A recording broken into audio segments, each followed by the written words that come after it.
I think we're live now. We can start anytime. Thank you. I was just waiting for us to be at 6:30. Thank you. I want to wish everyone welcome to our council meeting. Bienvenue à notre réunion conseil. Avant de débuter, before proceeding, I'd like to provide our condolences à titre de maire and on behalf of council to Monsieur Robert Marier. Bob was a councillor. As a matter of fact, the first councillor for the Ward 8, the community of La Vigne and North Monetville, when West Nipissing was amalgamated. He served on council for 2 consecutive terms, and he was a very active citizen within the community of La Vigne. And one thing, Bob était une personne qui était humble, respectueux, et très dévoué envers sa communauté. So if we can take just a few moments of silence pour rendre hommage à Bob, sa famille, ses enfants, ses petits-enfants et ses amis, et un ancien copain du conseil municipal de Nipissing-Ouest.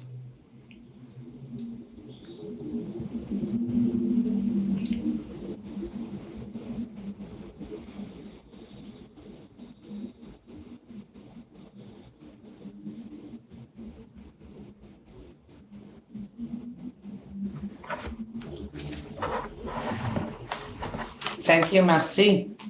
Are there any declaration of pecuniary interest? Aucune déclaration d'intérêt pécuniaire?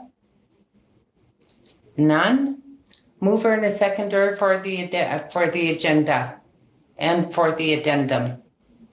Conseiller Lise, Conseiller Chris.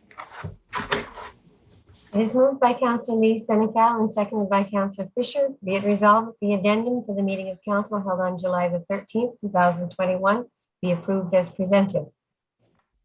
Any objections? Aucune objection? None? Carried. Il est proposé par Councilleur Lise Senecal et appuyé par Councillor Fisher. Be it resolved that the agenda for the meeting of council held on July the 13th, 2021 be adopted as presented. Any objections? Aucune objection? None? Carried. Adopté. On procède avec délégation et pétition. We proceed with delegation and petition. And amongst us this evening, we do have guests on behalf of a project, 2 projects, which are earmarked for the year 2022. And amongst the guests, we'll receive information pertaining to the scope of the project and probably seeking some type of direction on behalf of council. So welcome. And I'd like to say welcome to West Kingdom. And I believe that you had maybe a colleague that was with you as well.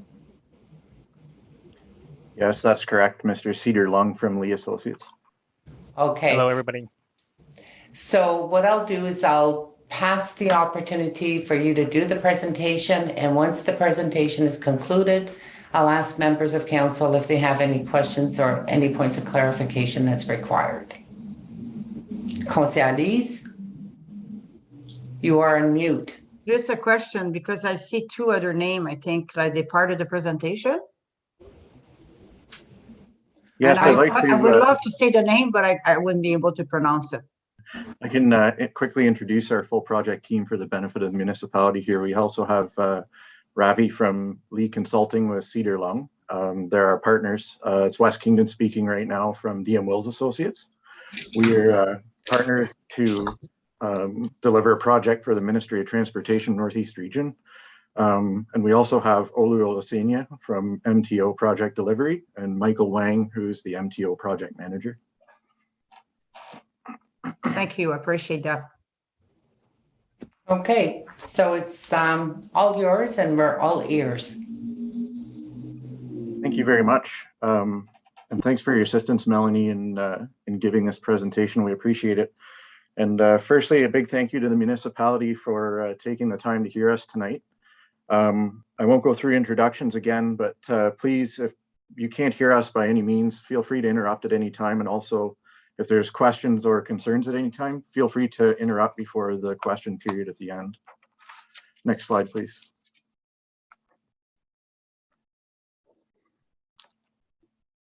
So our project that we're going to be talking about tonight is generally known as the Highway 539 Rehabilitation Project from Warren to River Valley in the municipality of West Nipissing. The scope of work is generally pretty innocent for a construction project. It's pavement resurfacing and culvert replacement. What is rather unfortunate about this project is there are 8 very deep fill culverts on Highway 539 that require replacement. Luckily, we've aggregated them into 4 black areas that you see on the screen as area A, B, C, and D. We've elected to throw up 2 other areas in blue, which you may recall over the last few years, this same project team has sought municipal endorsement for full highway closures to replace those culverts successfully with minimal issues as far as wear or wear. So the 4 areas are area A around Griffith Road, Highway 539, the major area where 4 of these culverts are. Area B, just about halfway in between River Valley and Warren, where 2 culverts are, and 1 final culvert on Highway 539 just south of River Valley, with 1 final culvert on Highway 805 to the north of River Valley. Next slide, please. So just to put some context to what these deep fill culverts actually look like, this would be a typical one. It's actually 8 feet in diameter under a 16-foot embankment. And then the road platform is shown in the bottom left-hand corner. So I hope that helps to put some context to these particular sites and the amount of work it would take to dig down and create temporary roads to maintain traffic to replace the culverts versus just going in 24 hours a day for a couple of days and having the culvert replacement done in a matter of a few days as opposed to a few weeks or months. Next slide, please. So we did consider what we thought was every possible staging alternative, including right down to highway realignment around culverts, which obviously isn't practical, involving environmental disruption and property acquisition and things we really didn't want to get into that made the option not practical. We considered even bringing in a temporary bridge to set on the highway and replace the culverts underneath the bridge, but that particular method is used more for large structural replacements, and these are smaller culverts where the cost doesn't really make any sense to bring in a bridge and spend that kind of money with the other options we have available. And we also did consider tunneling under the highway, but because we've actually got a few sites where there's rocks in the embankment, we can't tunnel new pipes under the highway without and not disrupt traffic. So those options were thrown out pretty quick. And that left us with the final 2 contenders, which were staged construction, which I alluded to on the last slide, where at each one of those sites, you'd wind up with multiple concurrent traffic signal locations with delays up to about 3 minutes per site. And it would actually increase the duration of our project from a 2-year project to a 3-year project. So it would take a whole extra year to complete this work if we had to stage it, which is why we're here now to table the idea of a short-term temporary full closure of Highway 539 and 805 to replace all of these culverts in the 2022 construction season.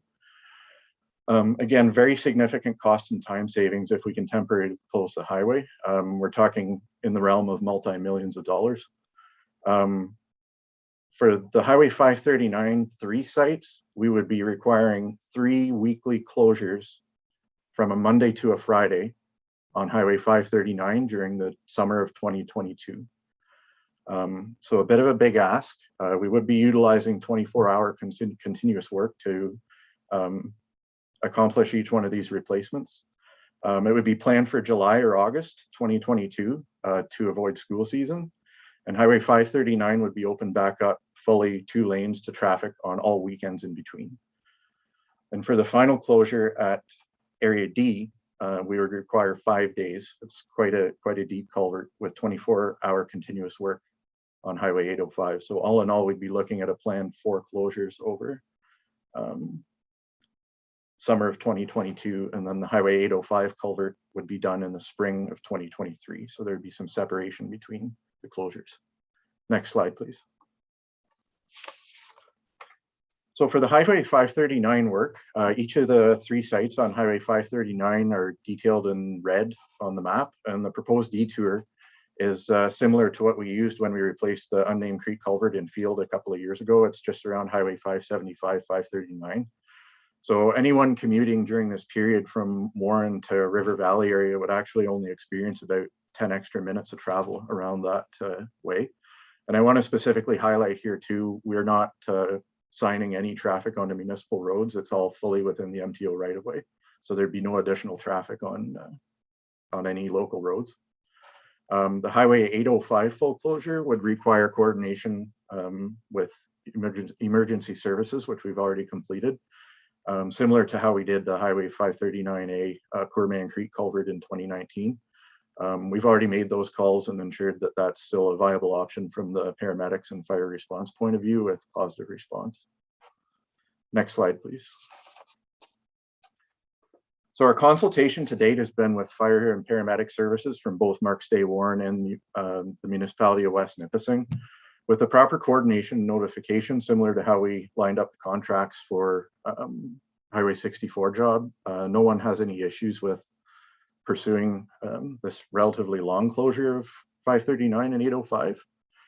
And obviously we have a special case on 805 where ambulance and fire service would need to be placed on the other side of the closure. This is Poorman Creek culvert that was replaced in 2019. You can't see the ambulances up the road, but they've allowed for foot passage through the site in case there's an emergency to EMS on the other side. Next slide, please. With respect to the overall project schedule and full closure timing, at this point, we're looking at a 2-season construction project over 22 and 23. The reality will be 3 seasons or more if we can't secure these full closures. So the project is scheduled to commence in early 2022. With respect to the Highway 539 closures, again, to reiterate, we would be seeking a resolution to have them sometime in July or August of 2022.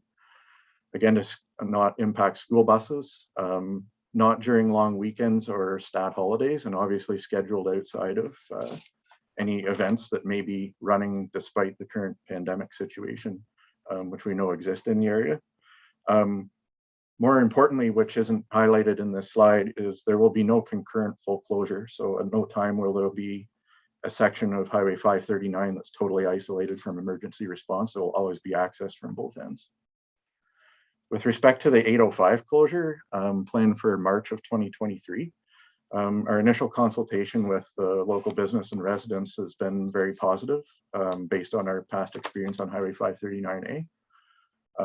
Again, it won't be scheduled during long weekends. Foot passage will be provided across the site and EMS vehicles placed on the other side of the site. And again, scheduled away from local events, etc. And outside of the busy summer season for any parks or recreation or anything up that way.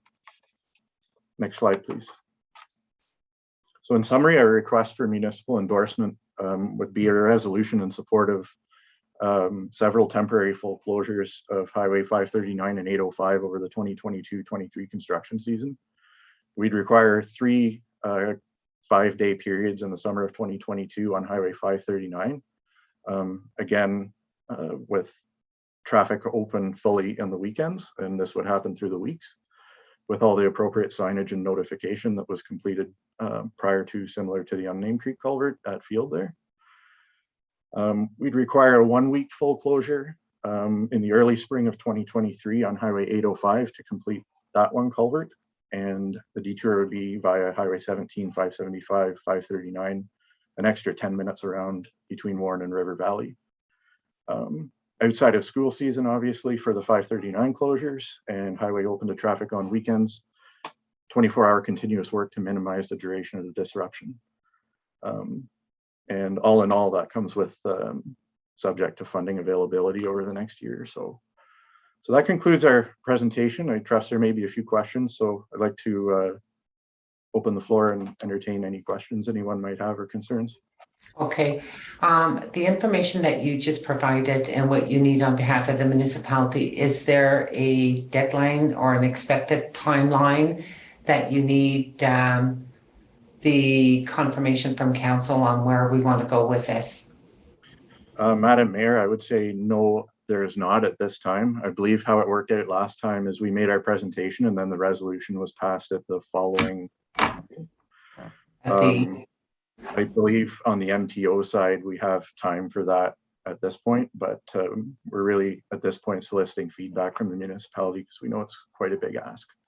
Okay, so I see that some people have their hand up for questions. Conseiller Chris, Conseiller Dan, Conseiller Burley. Thank you. I just have two. Our continuous work. Is it safe to assume that you're not working right outside someone's front door 24 hours? Like are those culverts all? I know there are a few properties on the 539 there. Like so that would concern me if I was a resident and you were 24 hours a day. And then my other question is that road going to be resurfaced concurrently with that work, or is that going on in other years? Because I know it is up for a resurface. So two questions. I can comment on the first question, just being from the DM Will side, Madam Mayor. Our two culverts are located in and around farming areas, so the houses are set back quite a ways. I know there's some debate there. I can't really speak for the culverts that Lee has at this particular time. Cedar, are you able to comment on that? Yes, thank you. So I'm not aware of there being any residences in close proximity to any of the culverts where we're proposing the default replacements that we're talking about today. Okay, thank you. And what you're saying is really you guys are not involved in resurfacing, so you can't really answer that question. Is that fair? No, actually, this project is parceled with the resurfacing of Highway 539. Right. So is that work going on concurrently with this, or is that sort of in the year after kind of thing? It will follow. The anticipated timing is in 2023 construction season, after all this work is completed for the culverts. Okay. Thank you. You're welcome. Conseiller Dan.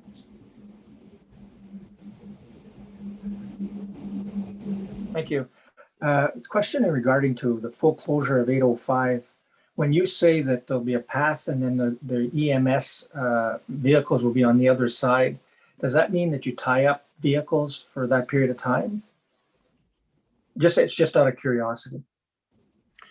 Yes, that is correct. And I believe that was planned with the fire and paramedic services on the 539A replacement. So those vehicles will be sitting idle, not idling, but they'll be sitting on the other side ready for use if needed. Okay, good. Thanks. Conseiller Burley. Thank you, Madam Mayor. Yes, I have a few comments. I don't have any problem at all with the 539 being because there is an alternate route, which a few more minutes, it definitely will not kill anybody at that. Like I'm really supportive of this. As far as the 805, which will be done in the month of March, I don't mind being done at that time, but would it not be better if it would be done a little bit later during the year, like if it would be in May, where the road will not be frozen and there is an alternate route? There's the St. Joseph Field Lumber Road, Bejan, and South Pardo Road that would go around and you would have access. So if in the winter months and in March, that bypass is not plowed, it's not maintained. So that could leave a problem to the resident that lives north on the 805. But if it would be done a little bit later, it would not be an issue. Madam Mayor, Cedar, could you comment on the timing of that culvert? I think there was a restriction on fisheries or something to that effect. Yes, so the timing for the work on 805 was selected in consultation with the affected residents and business owners along 805 that would be landlocked during the closure. And what we determined based on those discussions was that the optimum timing to minimize impacts to road users would be in the month of March.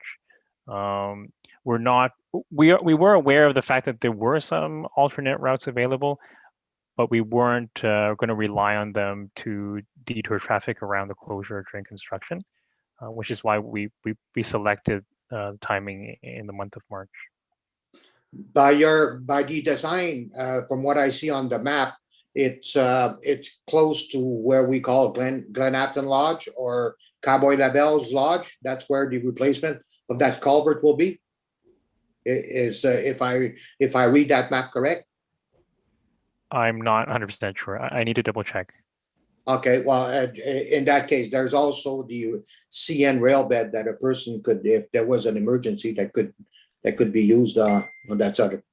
Okay, Yes. thank you. Yeah.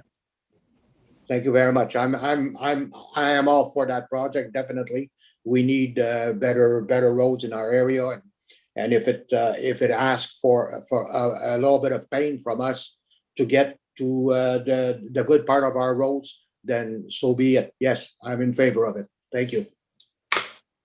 Thank you. Any other questions or comments? No, I think it's pretty clear. If there would, I just want to summarize what I heard is 2022, 3 weeks closure for 3 weekly closures from Monday to Friday to be able to get all the work done within a construction season 2022. There is Detour. There wouldn't be work that would be done 24 hours a day in front of someone's home because of the location of where the culverts are. And then for the 805, there's already been discussion with the business owners and the residents that do reside along that way, that to do it with a 5-day closure, it would be scheduled in March, in spring. That's what I heard as far as the presentation. Now, would the affected landowners in the area where the work is going to be performed, are they going to be notified by the construction company, by MTO, or is there an expectation that the municipality notifies these residents that there's going to be road closures for specific dates? Madam Mayor, it would be up to the contractor at the time to hand deliver letters to everybody on that side of the closure for 805, similar to what we did for the Poor Man Creek culvert replacement. We'd be doing the same thing again. So hopefully it wouldn't be new to the folks up in that area. And for the 539 closures, it would also be very similar to the Highway 64 notifications that were sent out via radio, newspaper, well in advance of when the closures were happening to let people know. Okay. Well, appreciate the heads up of the rehabilitation plan that's forecasted for that area. And then at our subsequent meeting, then we'll have a resolution prepared for the request that has been asked. Because I don't hear any objections, but one can object at the time of the resolution, but I think that it's something that will be perceived favorably due to the fact that it's still a big investment, in our municipality and in our rural area that really requires the investment.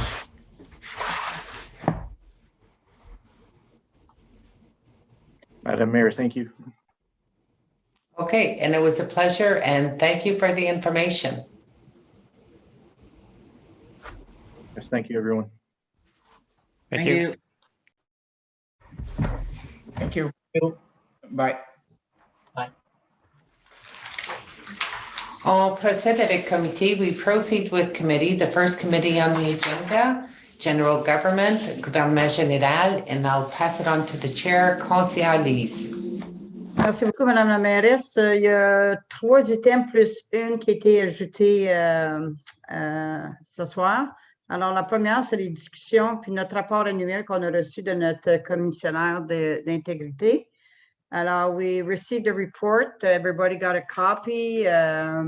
We had the lengthy discussion at the meeting regarding the report. So I think everything is pretty much straightforward. The only point I would like to bring is during those discussions, they were mentioning that we could send question if we have some question. And I guess what was recommended by Monsieur Patrice, I guess it was to maybe will be send all the questions together. So they would be answered after that all together and everybody will receive a copy.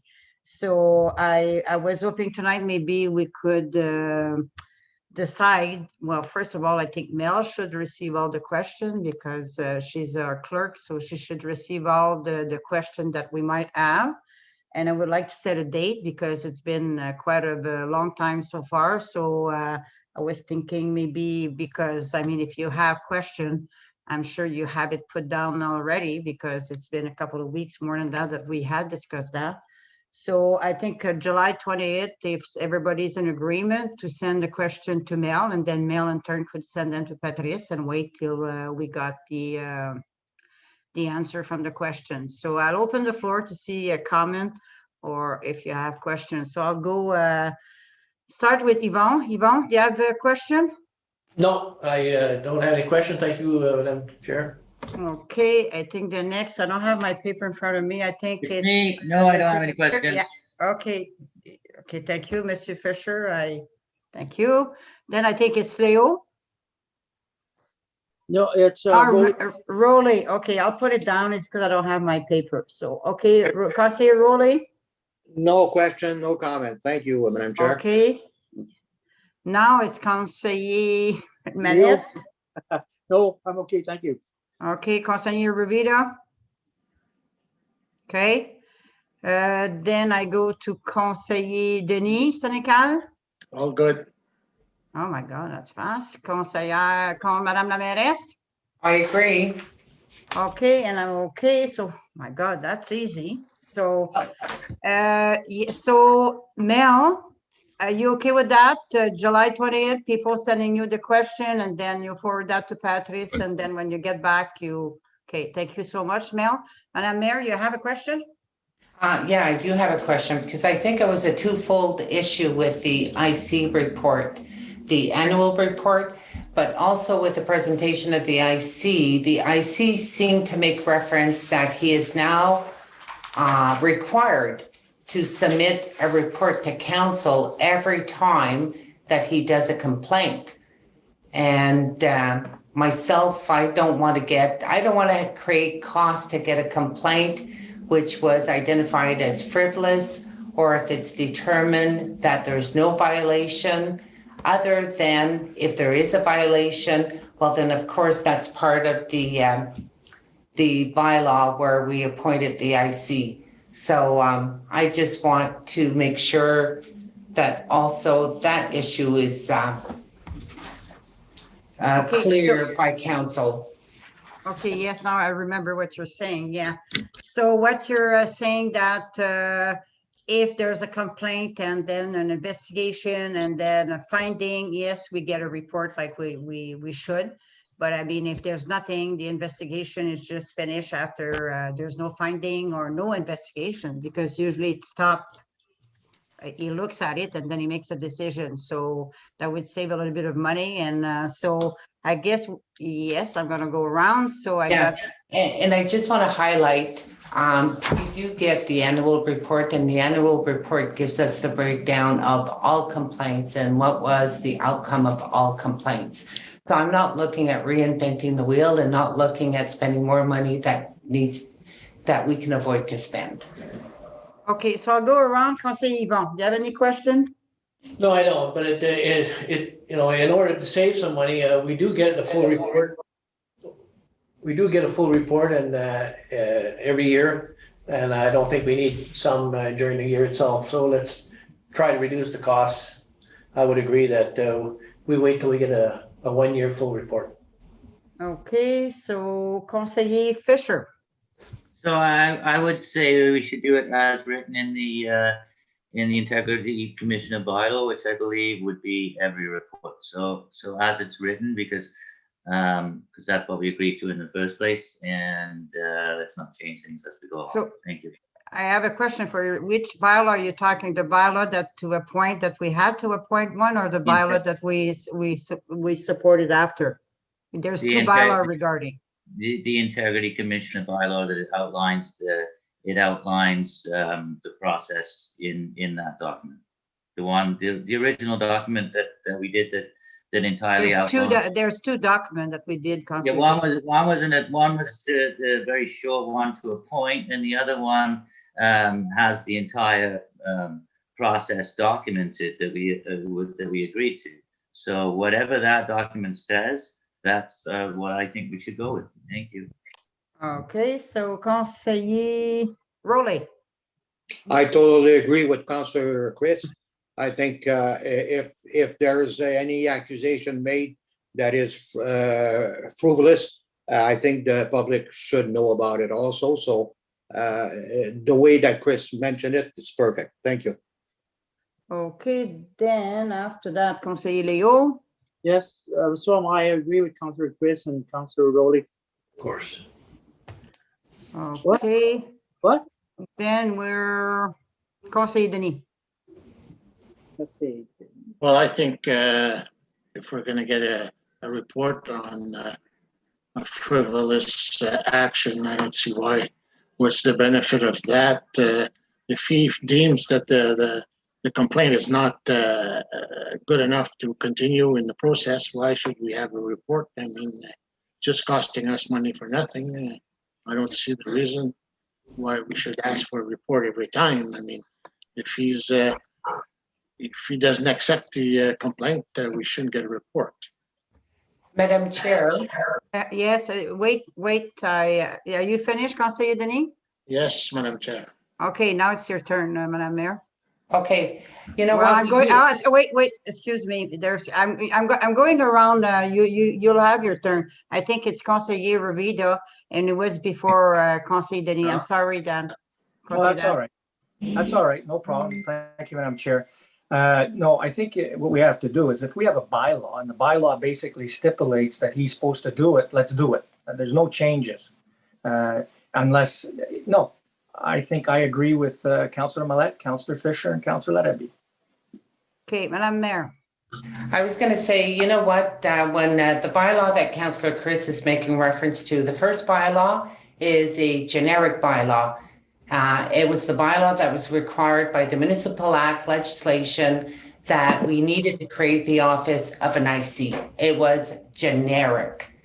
The other bylaw is the appointment of the IC.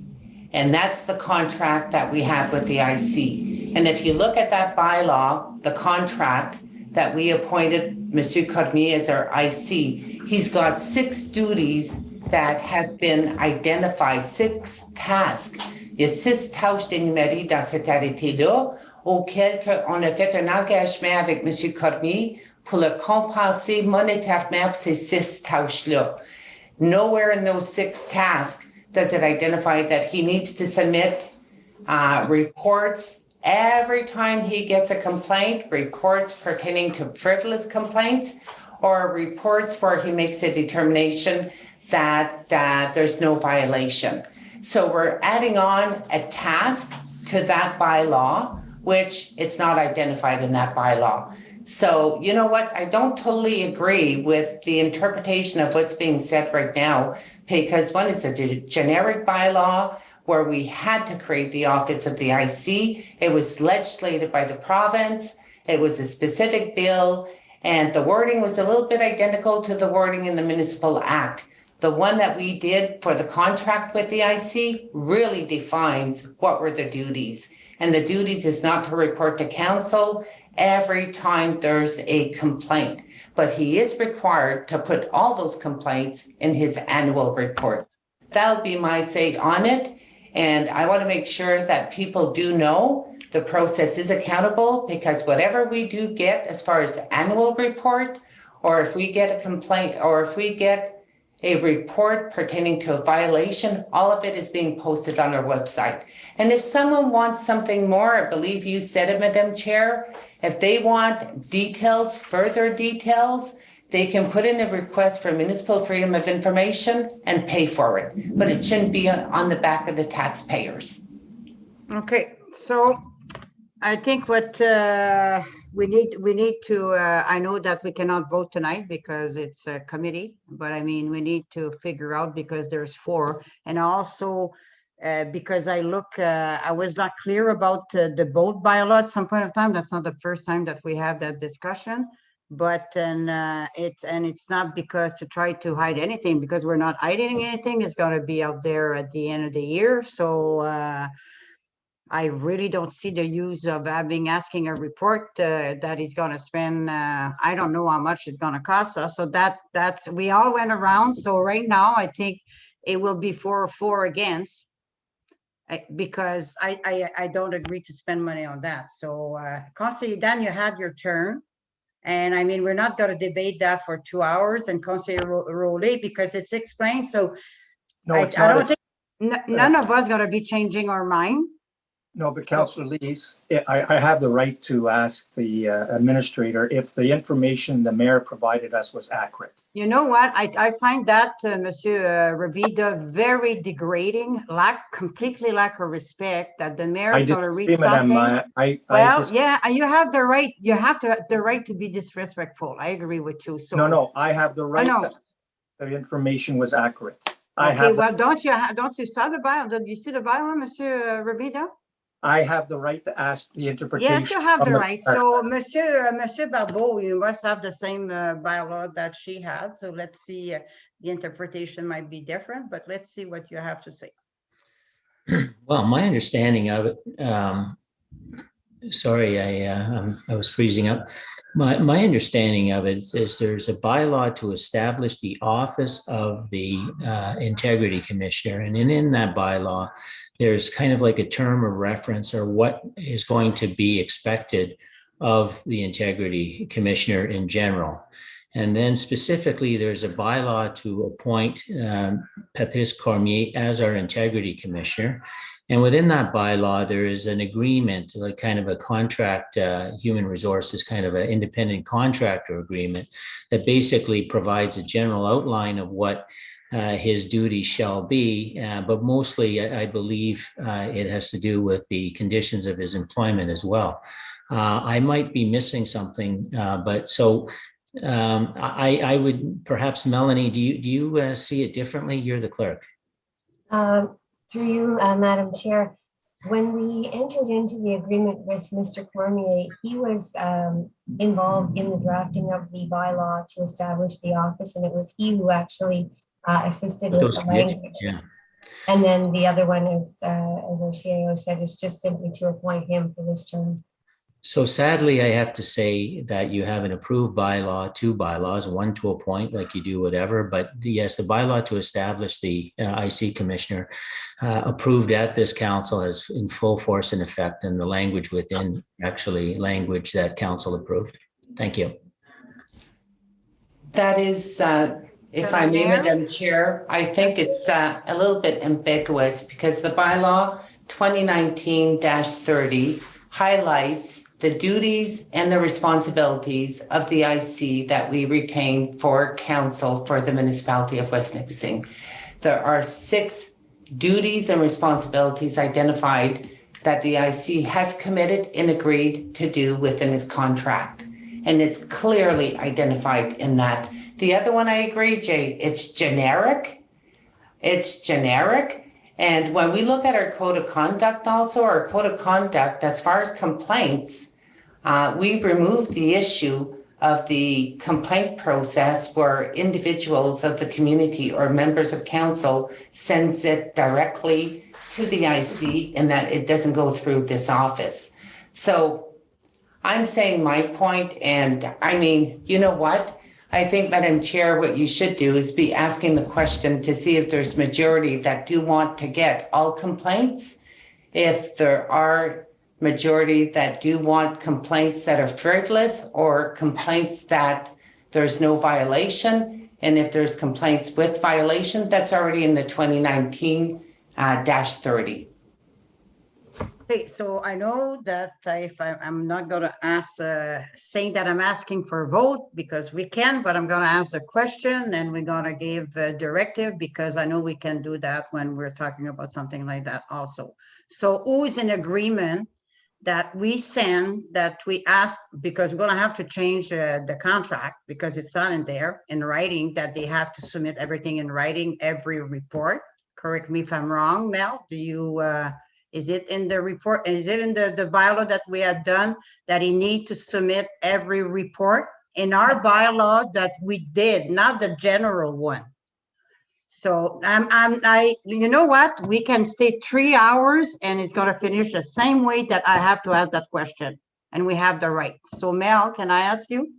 I don't mean to be disrespectful, but the generic bylaw is not a generic bylaw. It was a bylaw that Mr. Cormier assisted in drafting to establish the scope of what the IC does pursuant to the Municipal Act and how it's going to go. So respectfully, I disagree 180%, as Melanie is indicating to you on what the validity of what your bylaws in play are. Thank you. So why did we make, so question, you might have the answer then. So why did we make a second bylaw? The second bylaw is just appointing Patrice Cormier as your IC commissioner. And within that language, there's a general scope of duties, but that's not the specifics as to what is expected from him. It's a general contract talking about him being an independent contract. So it was a general outline of what his general duties are expected, but it didn't get into the specifics of managing our bylaw. So are you saying that if we're voting that it's illegal to say that we don't want all the report, like the non, are we going to be in an illegal place if we do that?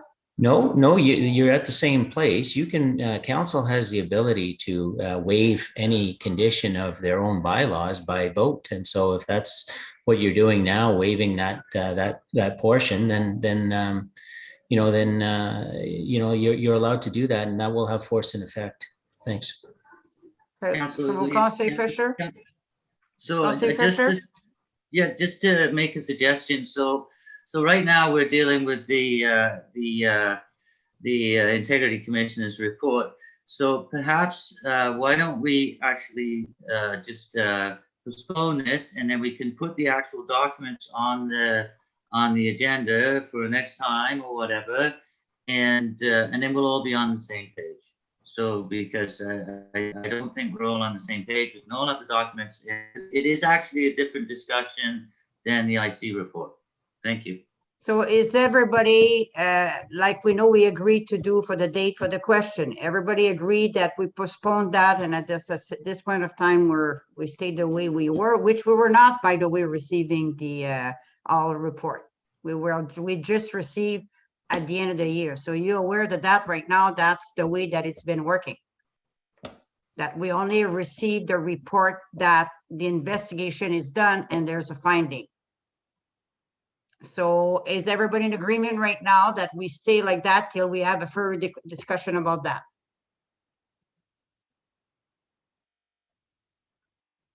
Well, does everybody, can you raise your hand? Because if you, so that I'm getting, if don't raise your hand, I'm getting a no. So nobody's in agreement that we, okay, so the question, who wants to have all report, every complaint, everything, a report done and sent to the council and the clerk? So who wants that? I think, Madame Chair, just il y a la suggestion d'apporter les deux arrêtés, les deux bylaws à la table pour avoir la discussion. C'est ça que j'ai demandé, là. That's the first one I asked and nobody said nothing. So I'm moving to the second one. Who wants to receive all report of every complaint from the IC? Is that clear enough? There was a question asked to our CAO. We answered. The CEO answered. Yeah.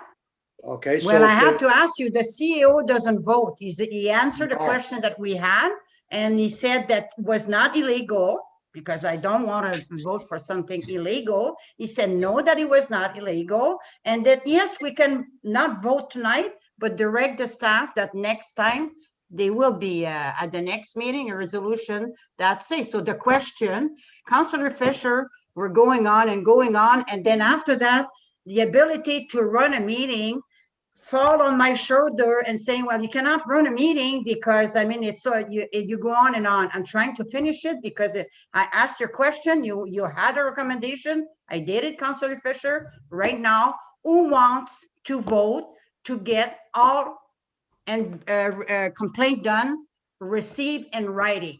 So who wants to vote? So nobody voted.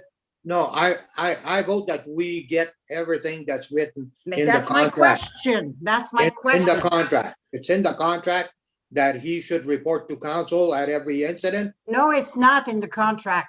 We don't receive it. It's on the other bylaw. The contract doesn't speculate that because we did not receive it for the last 2 years.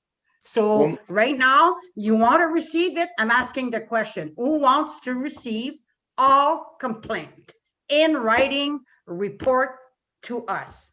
Yes or no? Who wants it? So a show of hand, please. I would like to have everything reported so that way the people can see what's going on. OK, je vais le dire en français, peut-être que je vais le faire comprendre mieux. C'est qui, parmi vous autres, qui veut avoir tous les rapports, les plaintes, tout ce qui est envoyé plainte, on parle de plainte, là, par écrit, un rapport à nous autres. Qui veut ça, là? Parce que comme c'est long, on ne l'a pas. C'est ça. Moi, je veux tout avoir. Tu veux tout avoir. Ben, lève ta main, conseiller. Tu veux-tu lever ta main, conseiller Rowley, me faire le compte? Moi, je veux tout avoir. Conseiller Dan, lève sa main. Conseiller Rowley, conseiller Fisher. No, I was lifting my hand for something else. You know what? I'm not going around with anything else because we went all over. So I'm sharing that meeting. So the question is, stay the same. Who wants all complaint to receive a report on every complaint? Conseiller Rowley said yes. Who's saying yes?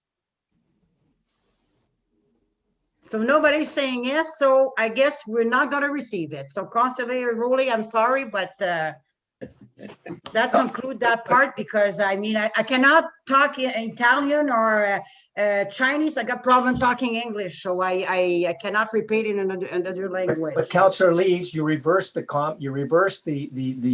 comment. The mayor asked who was not, and you reversed it. Well, is the mayor the chair or Madame Senecal is the chair, Conseiller Revida? Because you know what, by playing all the time, this is what's happened. This is done. This is that thing is done. So Mel, you got everything? Because you're the clerk. So I'm going to D1B, yard maintenance bylaw, and it's you, Madame Savage. Madam Chair, just point of order, please. Point of order on what? We didn't start the conversation yet. I just wanted for you to retract your comments about it's Chinese to you. It's not proper. No, I said I cannot speak Chinese because I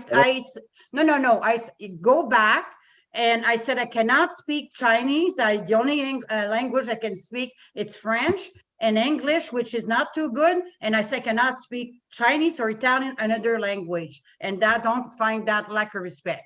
Okay, and I cannot talk your language right now either because it's nonverbal. So number 2. Thank you, Madam Chair. Everyone, I submitted this request because interesting enough, there's information that was put in the media about the community of Mattawa, where they do have a property maintenance bylaw, but I guess they have the same woes that we also experience. They looked at a mechanism that they would be able to address yard maintenance in a quicker fashion. Because we all know when it comes to property maintenance bylaw, the process is a very lengthy process. And at the end of the day, people that do submit a complaint need to have a lot of patience. But if there's another tool that we can have that can help in maintaining debris out of yards, this could be a mechanism. So what I'd like for this evening, I know that Mattawa adopted through their third reading the bylaw last night.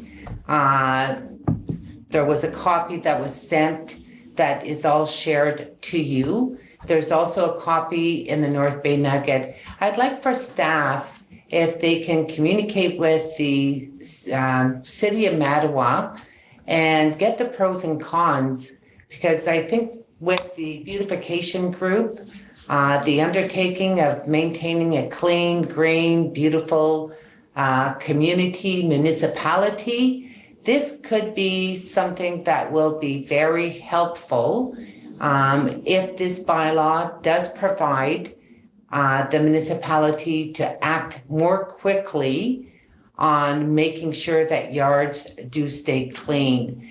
And I think maybe we could, I don't know whether or not even if businesses can be incorporated into that bylaw, but for this evening, it's something that is worth exploring and see whether or not if it can benefit our community and benefit the great volunteers that are doing so much great work in cleaning and removing the littering. And if there's any issues with yards, that gives us extra leverage to be able to act more quickly.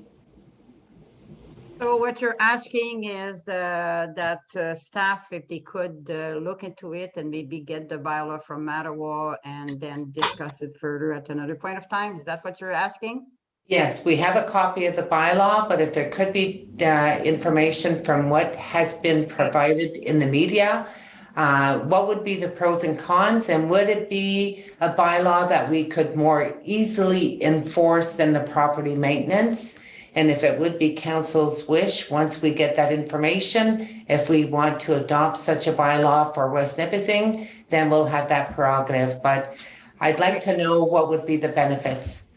Okay, Conseiller Yvon, are you in favor that staff, when they had a chance to look into it and bring it back to council to see if it would be valuable tool for us? Yeah, I've throughout the years, I've received numerous complaints about yards, and yeah, anything that would help, I do agree. Okay, Conseiller Fisher? Conseiller Fisher? Ah, he's froze. Councillor Fisher? He's gone. Okay, so maybe it'll be okay after. I'll go to Conseiller Rowley. I think our bylaw right now has all tools that needed to enforce and keep our municipality clean. So I don't see any gain by doing it. So we just need to enforce it. That's all. Thank you. Okay. Conseiller Fisher, oh, he's not there anymore. So I think after that, I'm all, you're changing place. Conseiller Leo, is it? Yeah, Yep. Conseiller Leo. Yes, yes, I agree. We have a bylaw right now. I don't know why we would change it. Conseiller Revita. Revita, we. Yeah, I agree. The bylaw that we have now, although it takes a longer process, I think it's adequate, and I don't think we should burden our staff with something else. Madam Chair, I'd like to clarify something because there were comments, we already have a bylaw. This is not to replace the current property maintenance bylaw. This is the additional bylaw. That's what Mattawa did, because when we say. Madam Mayor, you have explained yourself very well. Very well. I just wanted to make sure. Yeah, no, you comment. had explained yourself very well, and we had to let the councillor say what they need to say. So now I'm up to, I'm gonna go to Chris. Are you able to, you okay? You're on speaker. Sorry, So I think I'm. What? So I don't really understand the benefit of it at all, because right now all the yard stuff is in the property standards bylaw, And actually, it's probably more work because you have to make sure you keep them in sync, because then you've got two bylaws saying very similar things. And so I really don't understand the statement they've made in the newspaper that's going to increase the speed of the municipality's response, because how could it as a standalone thing? Everything it says in their new bylaw, it already says in our property standards bylaw. So I just think it's a make work project, and unless I'm completely missing something, it is not going to do anything. Thank you. Okay, Conseil Denis? Well, I don't like to impose stricter rules and regulations on the residents. I think we have no business to get into their lives. I think we should stay away as much as we can. We have one bylaw now. If Mattawa has a better thing, bring it back when they've had 6 months, a year to look at it, then we can consider it. But I'm having a hard time supporting this to more enforcement when our bylaw officers are stressed as it is. I don't think it's a really, really big issue, but maybe I'm mistaken. So right now I can't support it. Okay, then we don't need to, so that's done. The majority said that they don't want it so far, so we'll go to the next one, which is, I had it in front of me. Proposed draft bylaw for naming of municipal asset. We had discussed that a while back, and staff were asked to come back with a draft bylaw policy, I guess you call it. You would call that one. So I had it there. I'm going to open the floor to see if there's any question or anything that was missing or whatever. So I'll start with Yvonne. Yvonne, did you had a chance to look at it? And Well, the application form itself is self-explanatory, but it's my general concern is that in all hopes and matter that someone doesn't dislike someone because of their name or their character, but when someone does a lot for a municipality and works as part of his good life to see something happening within the municipality, I think it's something that we should really consider in this case. And I'm very hopeful that we can find an easier measure to adopt this policy with respect to following the procedure that will allow us to really understand the impact or what is involved with respect to putting a name on a building or a street. And we do have to look at the history of the person itself. And this is something that I certainly want to make sure that we put emphasis in it. So I thank you, Madam Chair. Conseiller Fisher? Yeah, no, I'm fine with how it is as written. Thank you. Conseiller Rowley?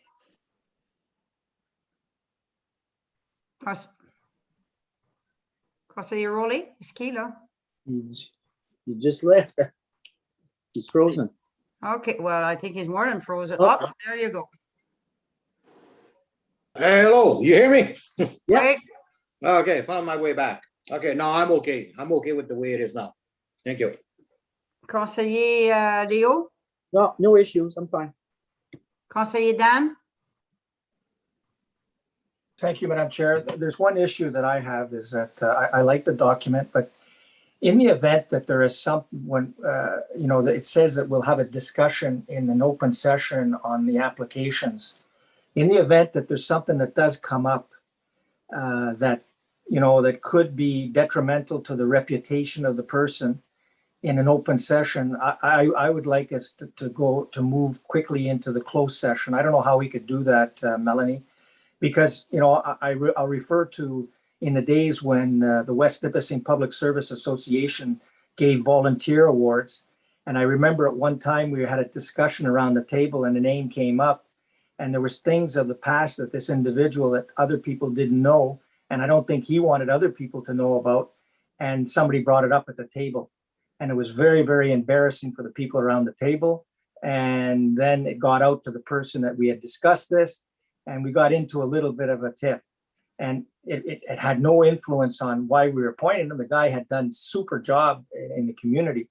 So I'm just wondering if there's some way, a mechanism we could build that into the bylaw, that in the event that there's something that does come up that is detrimental to the person's reputation, that it be moved into the closed session.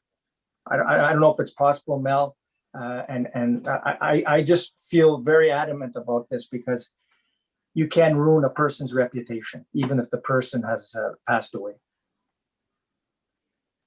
Mel? Through you, Madam Chair, I think probably we could just deal with it the sort of how we deal with it with volunteers. Typically, where there's applications, if someone knows something, just call me ahead of time and let me know that you think that we need to go into close before discussing the matter in person, and then we can just put that on the agenda first before we do that, to have that short discussion and then move on. That answer your question, Conseiller Dan? But is it possible to put it just in writing, what you just basically said? It's like, I don't know. I guess, no, it's all right. Thanks. Thank The you. Ombudsman frowns on us making rules to go into closed session. Okay. I'm happy with that. Thank you. Conseiller Denis? There's a few things that I don't like about the bylaw, and I think first of all, if you're gonna circulate everything throughout the municipality to employees, and there's no process there that's not visible to the community, and I think it should come to council as the last decision, or for council to decide what to do. I think that's our job as elected officials. Maybe like Councillor Dan says, it would be a good idea to go into a closed session to discuss it. But I don't feel we should be waiting, having public meetings, and I think we're defeating it's just going to open up some cans of worms that we don't want. So I just don't agree that circulation throughout the media and all that stuff be in there. Be more concentrated on having less public and more council decisions. I think that's our job to do that. So that's pretty well my comment. Okay, so I'm gonna go back, Conseiller Leo. I'm sorry, I forgot you. Okay.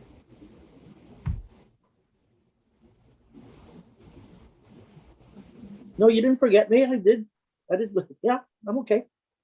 You okay Goodbye. with the bylaw? Okay, I didn't have you on paper, so. Okay, so Councillor Denis, you want, what I'm hearing is you're mostly in agreement with to have a bylaw and all that, but you would, your concern is that go public, I take it, and you want to come directly to council, and yes, maybe go in, because we gotta be discussing an individual. I think Mel, can we not go into, no?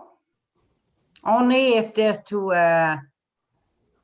Only if there is something that, sorry, Madam Chair, if there's something that would be salient, but this discussion about naming an asset after somebody wouldn't qualify for a closed session discussion.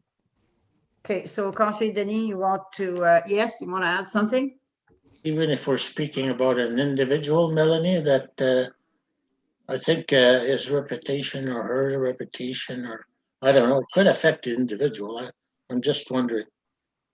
So I'm not too keen on this anyways. We should review it more. As a point of clarification, just on that subject matter, if there'd be a contentious issue with an individual, like our clerk identified, we get applications, resumes for local citizens that want to sit on volunteer on committees. But if you have a concern with one of the application received, we notify the clerk that we do have a concern, and then that portion of that concern will be discussed in closed. Otherwise, if there's no concern, whatever info we have is discussed in an open meeting. So Mel, you're in agreement with that? That's the time that we could go if there's a, I don't Yes. know. Okay, Yes, so is that satisfied? yeah, I that know- meets the criteria as the mayor's indicated. Okay, so I haven't spoken on the bylaw. yes, I'm not, I'm gonna finish with Conseiller Denis and I'll, that's Okay. your turn after. So Conseiller Denis, so what, is that satisfy your, Let's concern? go, let's have a look at, let's say 4.5, following circulation, the application comments will be provided to council for direction to proceed to public consultation. Mhm. There's nothing really private about that. So then we're gonna ask comments from the public and God knows what we're gonna get. So I just No. feel that's, Okay, so what you're Yeah. saying, what I'm hearing is are you in agreement that it goes public? Just put it like that. no, Okay, so you're not in agreement that it goes public. You know that if there's something about an individual that you know, and maybe nobody else know, but that could come out at a later date, like Councilor Dan said, you talk to Mel, and then after that, that portion can be dealt in camera. But the rest, you don't want it to go public. And No. council should decide that. It should be decided well, anyways, that's what I heard what you're saying. Yeah. Let council decide. We're elected for that. Okay, Madame la Mairesse maintenant. Thank you, Madam Chair. I like the majority of the entire bylaw because it defines a process, and that's exactly what we didn't have when it comes for naming municipal assets or infrastructure. Defining number 2, the naming principles, the criterias, a form that provides the mechanism for council to have the information of who's submitting the request and making sure that it's standard. I'm not too sure what 3.4, and I need to apologize, but I need to be able to understand 3.4 where it says shall not be required to be posthumous. What does that mean? They don't have to be dead. Oh, okay. Thank you. And Don't then have to be what? supposedly décédé. Ah, okay, c'est pour ça que j'ai compris. Then under number 4, I find that how it's been worded doesn't actually reflect what council had agreed at the time.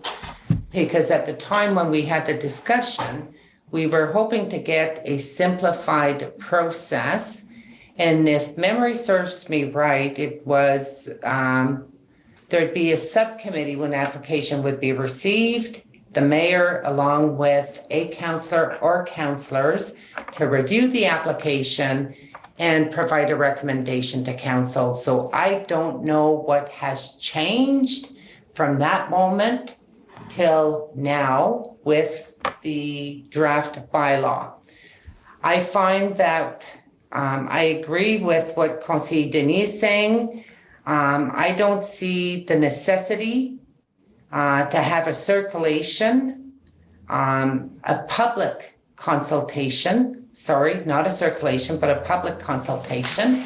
Because if you have individuals in the community that may not like the proponent that's being proposed, then what's going to happen? What will happen?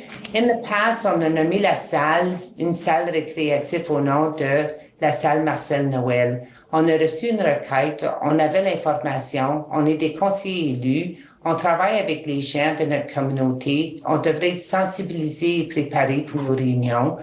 Puis, on a eu une requête de la famille Labbé au mois de mars. Tout le monde était sensibilisé, peut-être pas tout le monde, je reprends ma parole, mais la majorité des conseillers étaient sensibilisés de la contribution de M. Labbé. Là, on va dire qu'on va aller faire une consultation publique pour demander aux gens s'ils sont d'accord.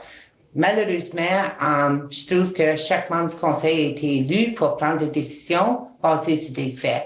Si on a les faits, on pourrait éliminer la consultation publique. Je trouve que c'est un délai additionnel. It's going to be an additional delay and creating a little bit more hardship in making a decision. And I've seen in the past where members of council voted against even naming an asset or a building. And sometimes there are harsh decisions, but as long as we have some consistency in the process.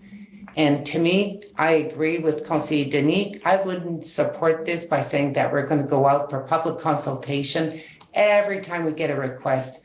I'm confident if there's a request that comes for a resident from the community of Conseiller Larabie, that he's going to get echo, or if he doesn't get echo, he's going to talk to people in his community, and he's going to be in the forefront, and he's going to say yay or nay if he does support it. Merci, Madame la mairesse. Bien, moi, je me souviens aussi très bien, puis quand on avait discuté de ça, I like having this piece of paper because it's really a good guideline and a good tool for us to treat everybody the same. But I think the request should come directly to council. We have a form that they filled out. Going public with giving 2 weeks to go public. I mean, we all know that it's not almost, it is impossible to like everybody. It's going to create hardship.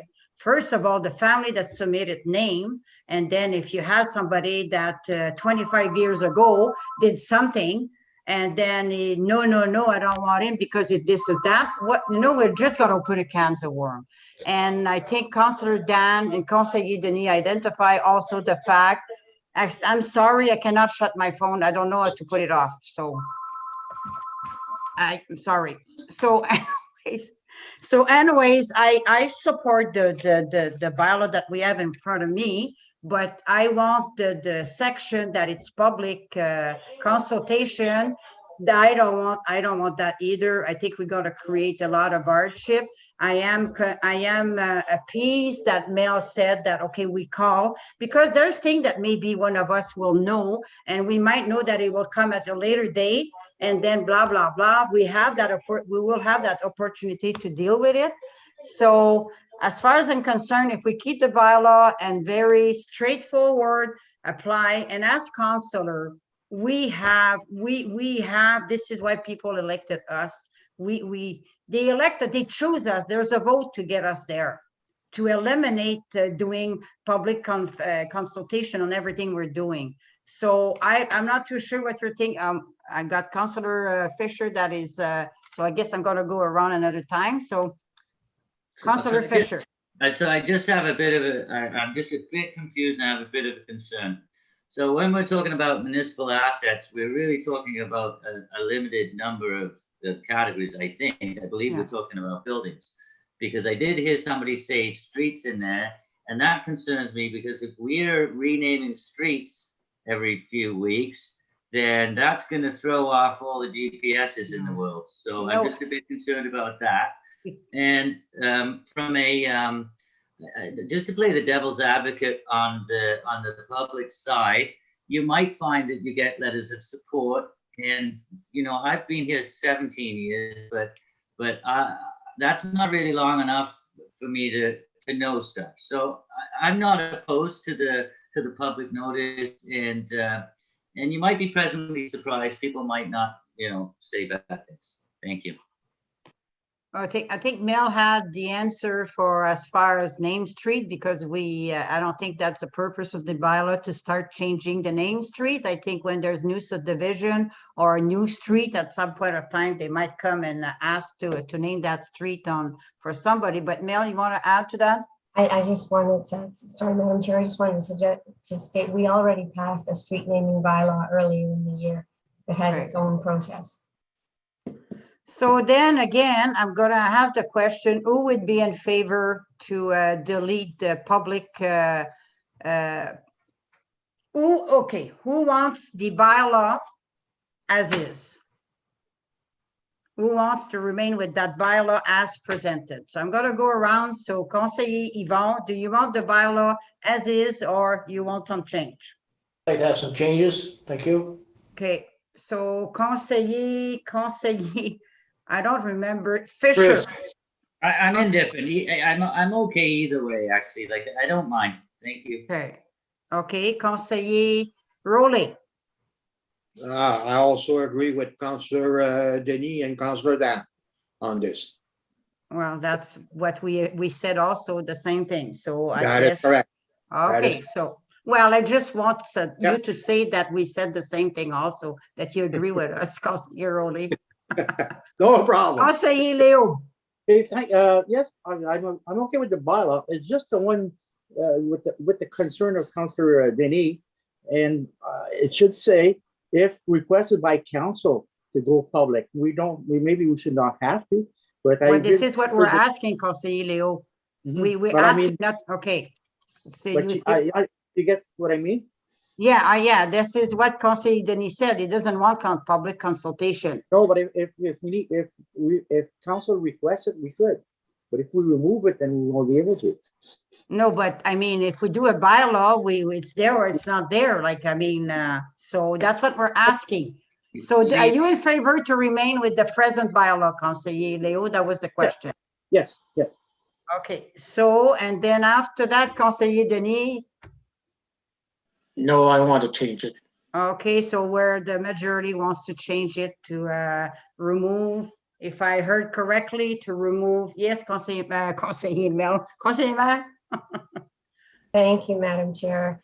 So from what I'm hearing, I think we're looking at removing paragraphs 4.4, 4.5, 4.6, and part of 4.7 that talks about considering public comments and going directly that the applications that we received, you guys will consider it and make a recommendation. Yes, Fair? yeah, So if I bring it back with those things out. yes, thank you very much. So, okay, I think, do I have anything else?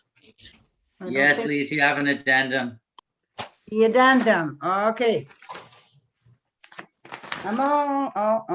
Okay, so that's DD1D. So it's hiring policy. And we had that in our package also. And I think it was very, again, straightforward to see, Madame Mayor, that was your request. So you have a couple of points. And I think that we have the information that we need. So you Very, want- very simple, Madam Chair. If you look at bullet point number 5, a human resource report will be provided at committee to inform council of personnel changes. It is understood, okay, personnel changes.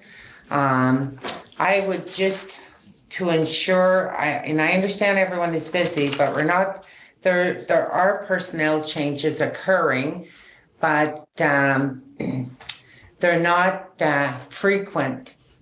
And I think what we can do to simplify that is once hiring is done, that in our information package that we just get notification of who was retained.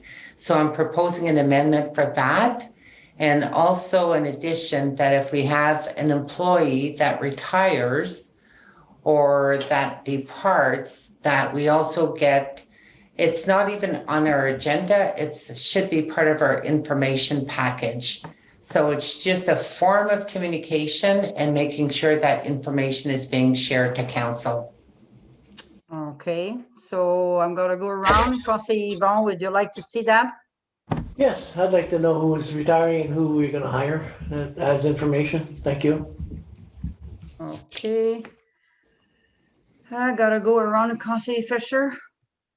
Yeah, sorry, no, I look at it a bit differently. If somebody wants to invite me to their retirement party, they're welcome to. If they want to retire quietly and not let me know, that's also fine by me. Same with the other things. I kind of view it that, you know, it's not my business unless someone wants it to be my business. Thank you. Oh, geez, hang on. Okay. Conseiller Rolly. Thank you. I agree with that one. It's it should be to the individual if you'd like to have it known. And top of that, I think it's staff. We're getting into the weeds with that one, so I can't support that. Thank you. Okay. Conseiller Mallette. Yes, I don't agree with it either. Like, I don't know. We have a big municipality, there's a lot of employees, and there's always a turnaround in staff. And we don't have to get in the kitchen. And no, I don't agree with it. Conseiller Dan. I don't agree with it either because I sit on the Community Health Center. I sit on the DSAB. I sit on the health unit. They're all relatively major organizations. We don't get a report on who's hired and who's not hired. That's none of our business. Ça nous appartient pas. On ne devrait pas être dans la cuisine. Puis non, je ne suis pas d'accord du tout. Merci. Okay, Conseiller Denis?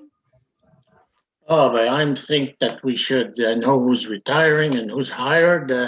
We have to know what's going on in the municipality. I mean, as councillors, we should be aware of who's retiring, so we could at least respect his time with the town.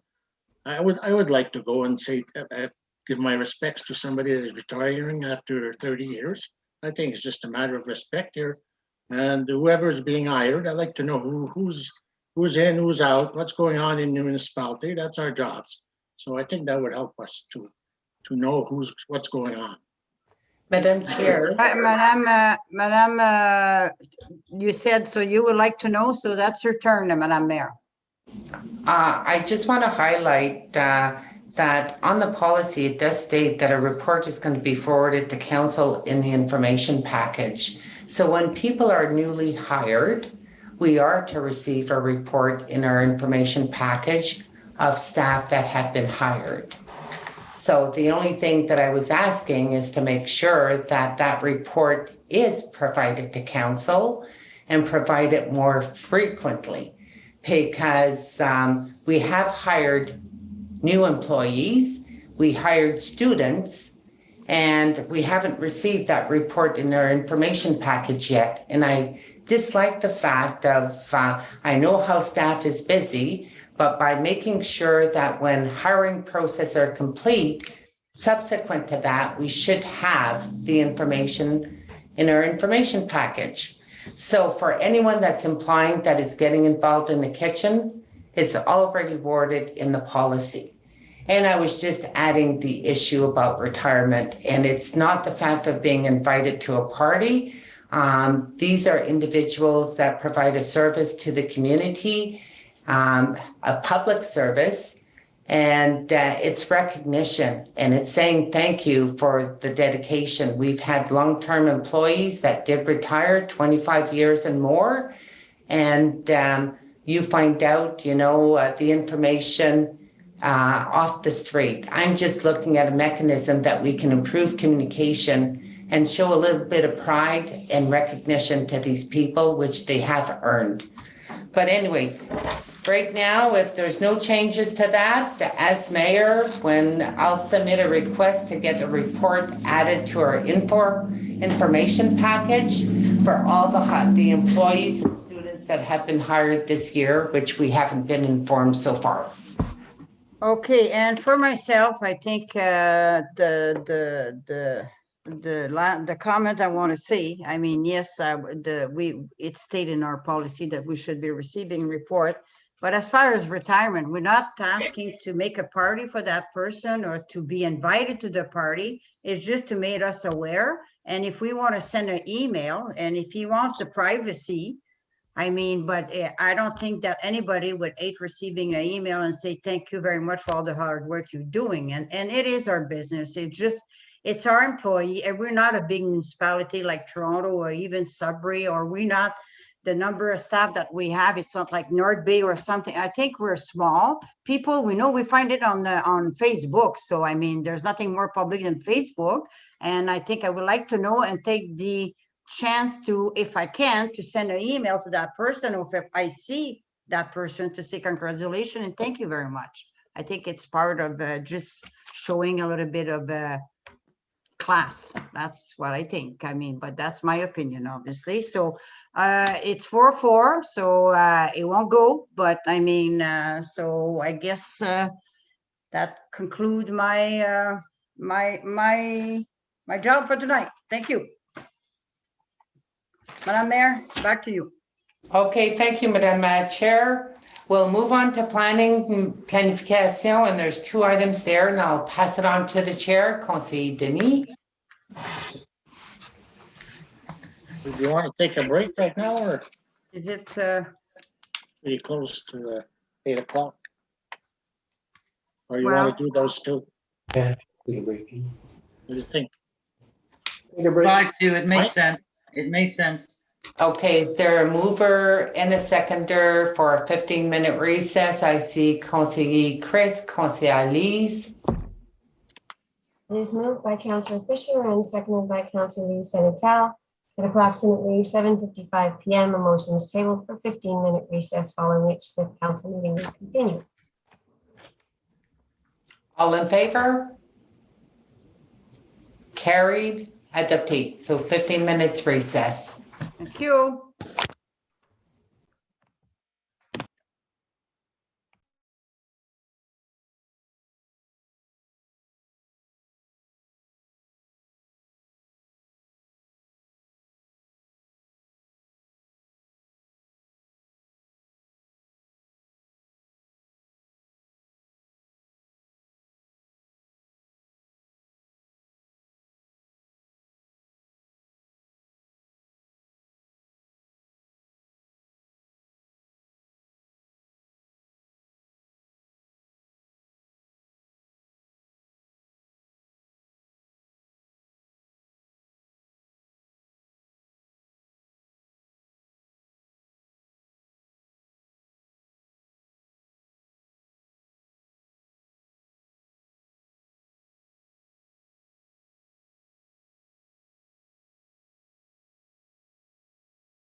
So it's been almost 15 minutes.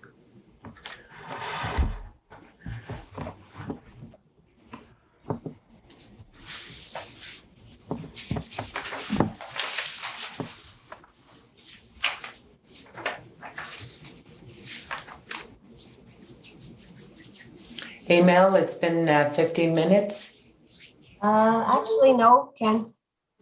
10? Yeah. Okay. Okay, bye-bye.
Okay, so now I'm looking at my watch and it has been 15 minutes, so we might as well resume. So we're missing Conseil Rolly, Conseil Alice, Conseil Dan, Conseil Chris.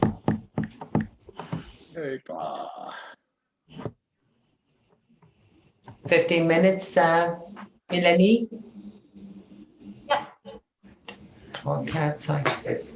Okay, Conseil Denis, we move on to planning and I'll pass it on to you. You've got 2 items under your committee. Thank you, Madam Mayor. There's 2 items, a vacant municipal land at the end of Charlotte Street. That seems to be on there for a long time. I think, looks like Melanie has an agreement for us to look at, I guess, and I'll pass it on to Melanie. Thank you, Mr. Chair. Yes, I do apologize. It keeps coming back because I receive requests and then I tell them what's what, and then they back away. And each time, the bottom line is this piece of property is at the end of Gillette Street. I've been told it was originally perhaps acquired for the purpose of extending that street. However, that wasn't something that ever happened. But it is located between the end of the street and a landlocked parcel, which has been for sale for some time. So what has been being requested here is a right-of-way over the property. And the previous requests were to actually purchase it outright, which would have created hardship for ourselves and other property owners. But what is being asked for here is for a right-of-way. And what I've indicated in my memo is, if we're going to look at that perhaps we need to, enter into a formal agreement and make it clear what the rights, roles, and responsibilities of each party is going forward. And that's pretty much it. So, Madam Clerk, what are you looking for tonight? Is it I'm looking for direction from council Okay. as to whether we want to go this direction, not go this direction. okay? I don't have an opinion, but Just to I'd like to put some closure to whether council wants to deal with this piece of land or not. Okay, so really we're considering the right of way. That's what's on the table now. Okay, so I'll go around so everybody gets a chance. We'll start with Yvonne.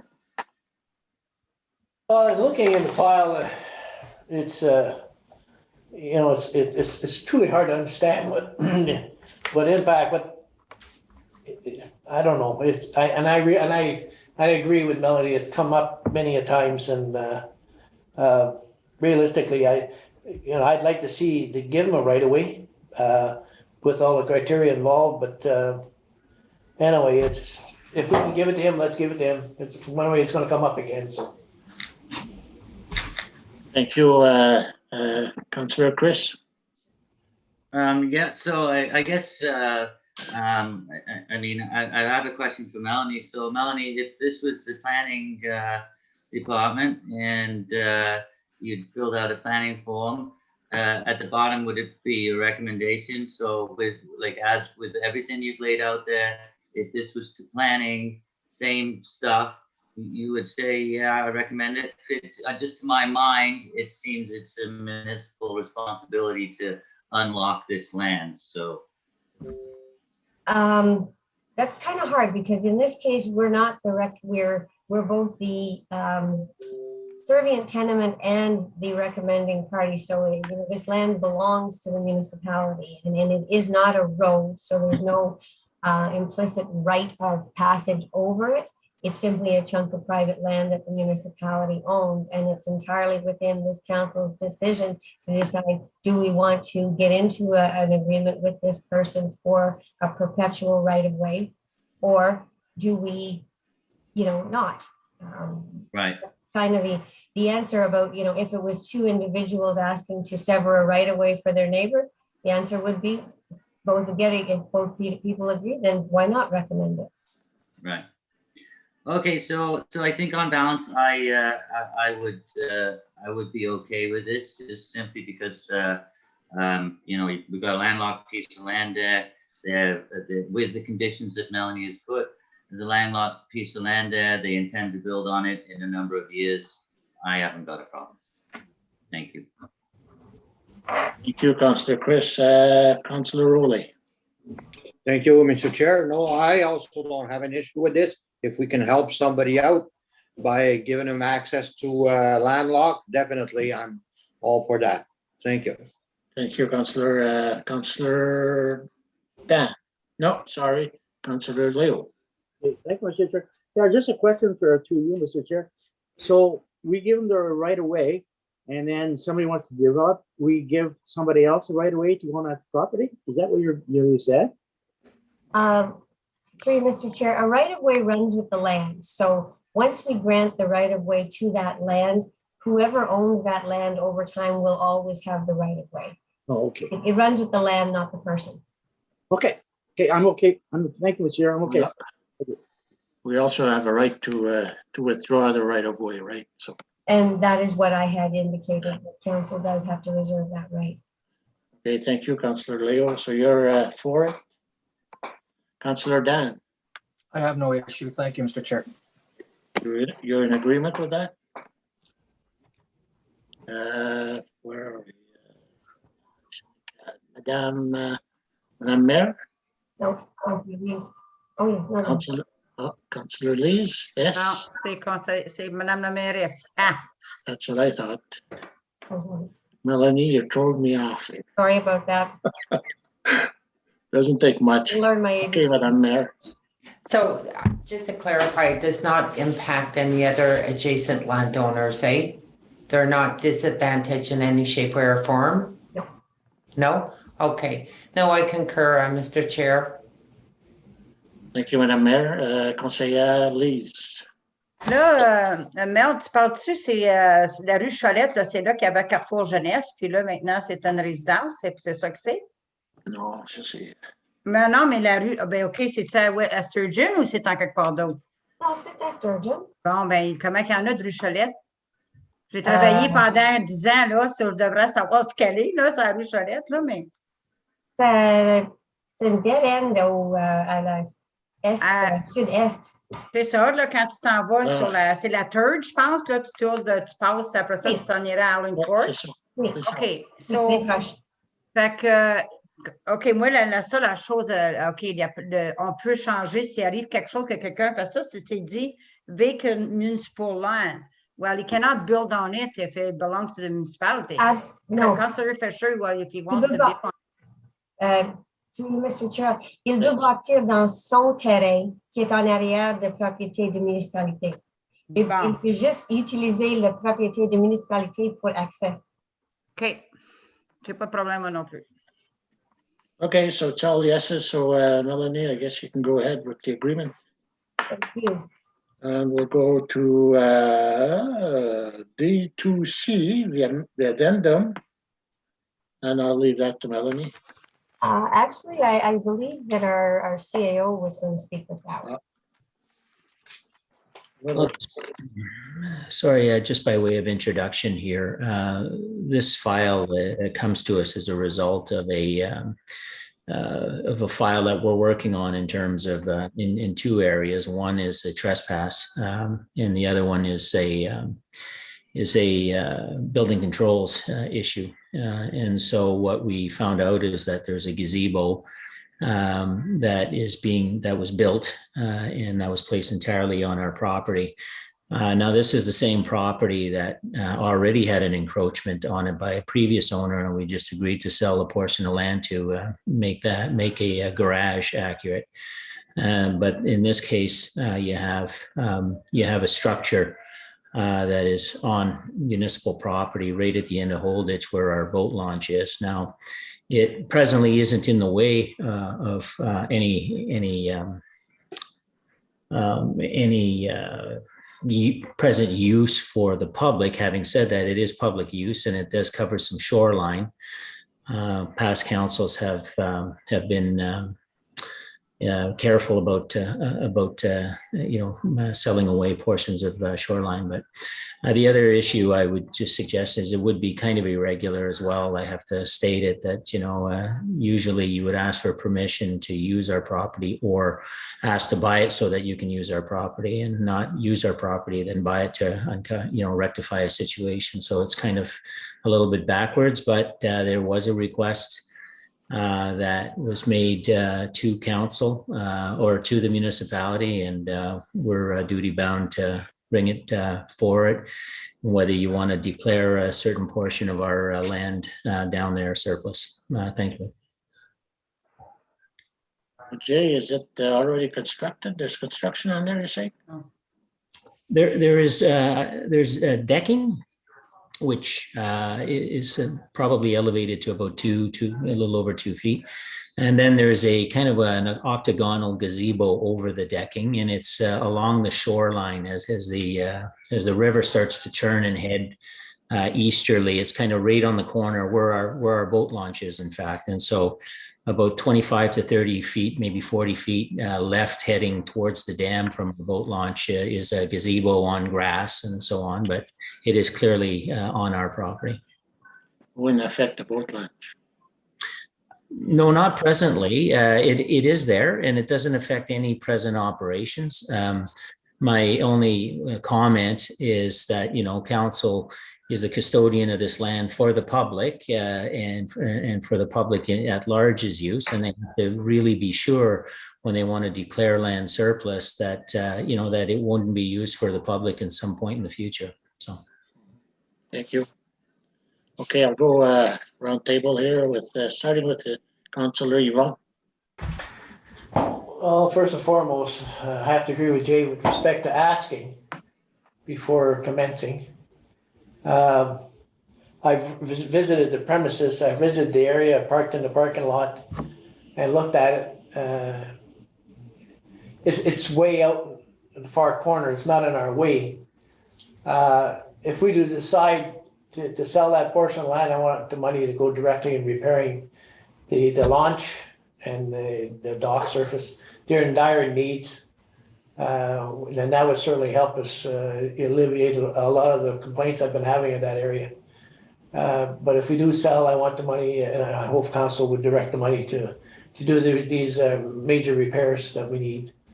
That's about it, Mr. Chair. Thank you. Thank you, Councillor Yvon. Councillor Chris. So I would, based on what the CAO just said, I would not sell it because basically you're rewarding bad behavior, and that encourages, that could encourage all sorts of things. That's a really bad reason to sell that piece of property.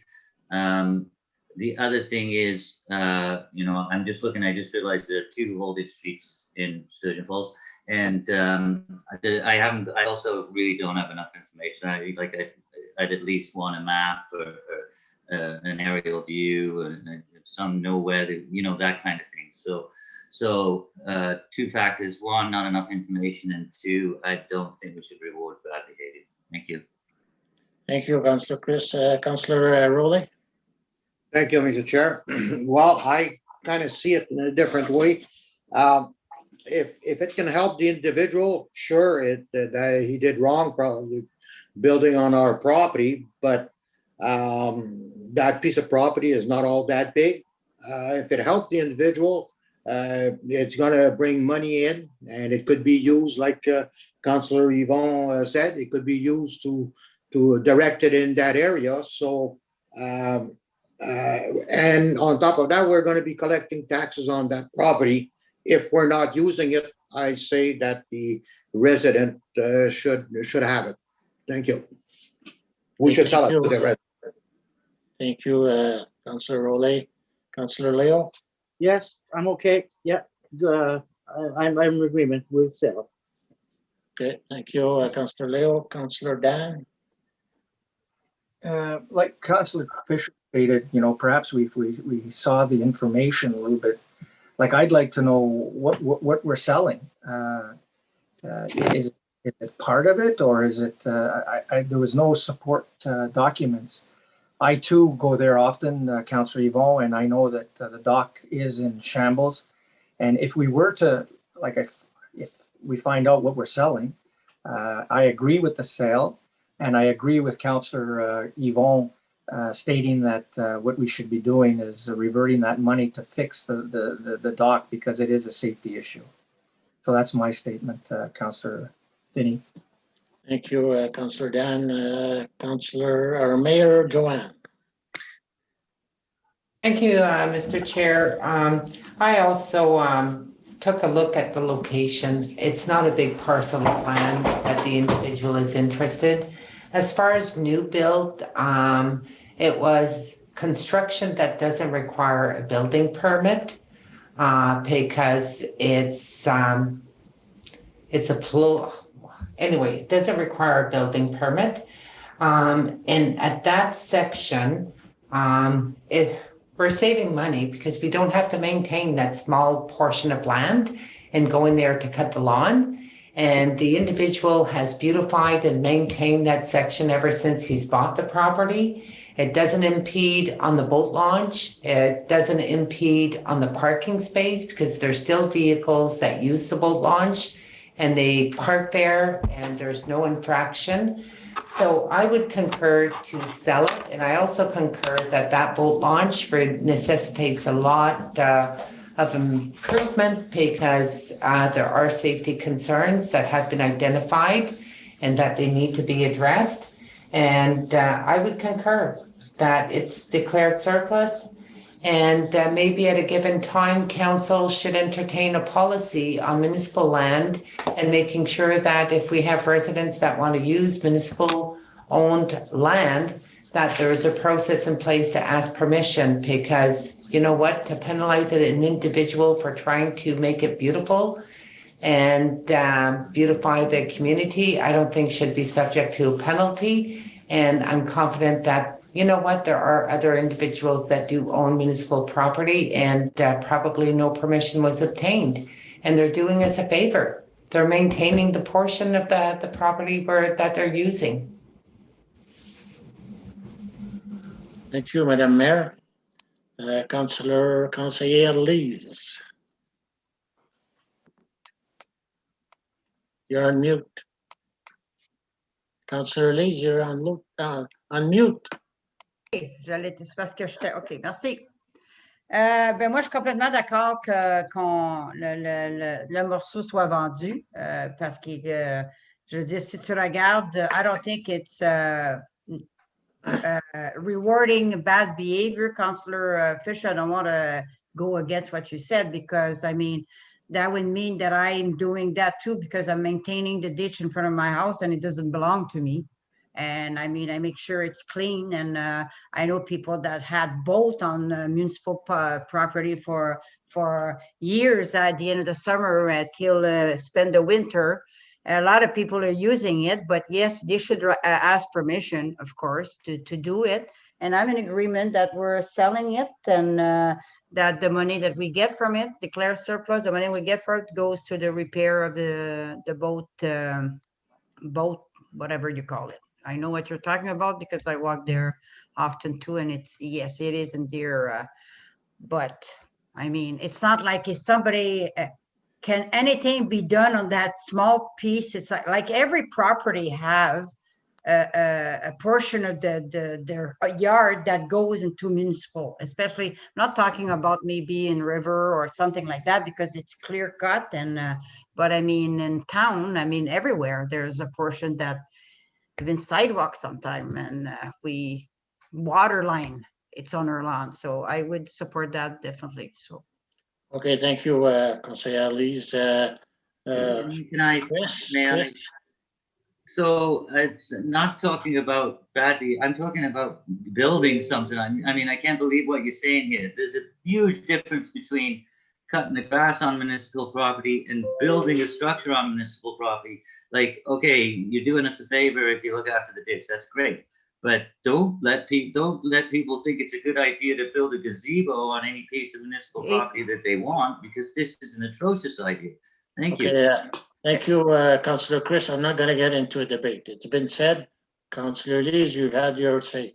There's no use debating this. Well, it's because he's not right, but he's saying. No, it's not right.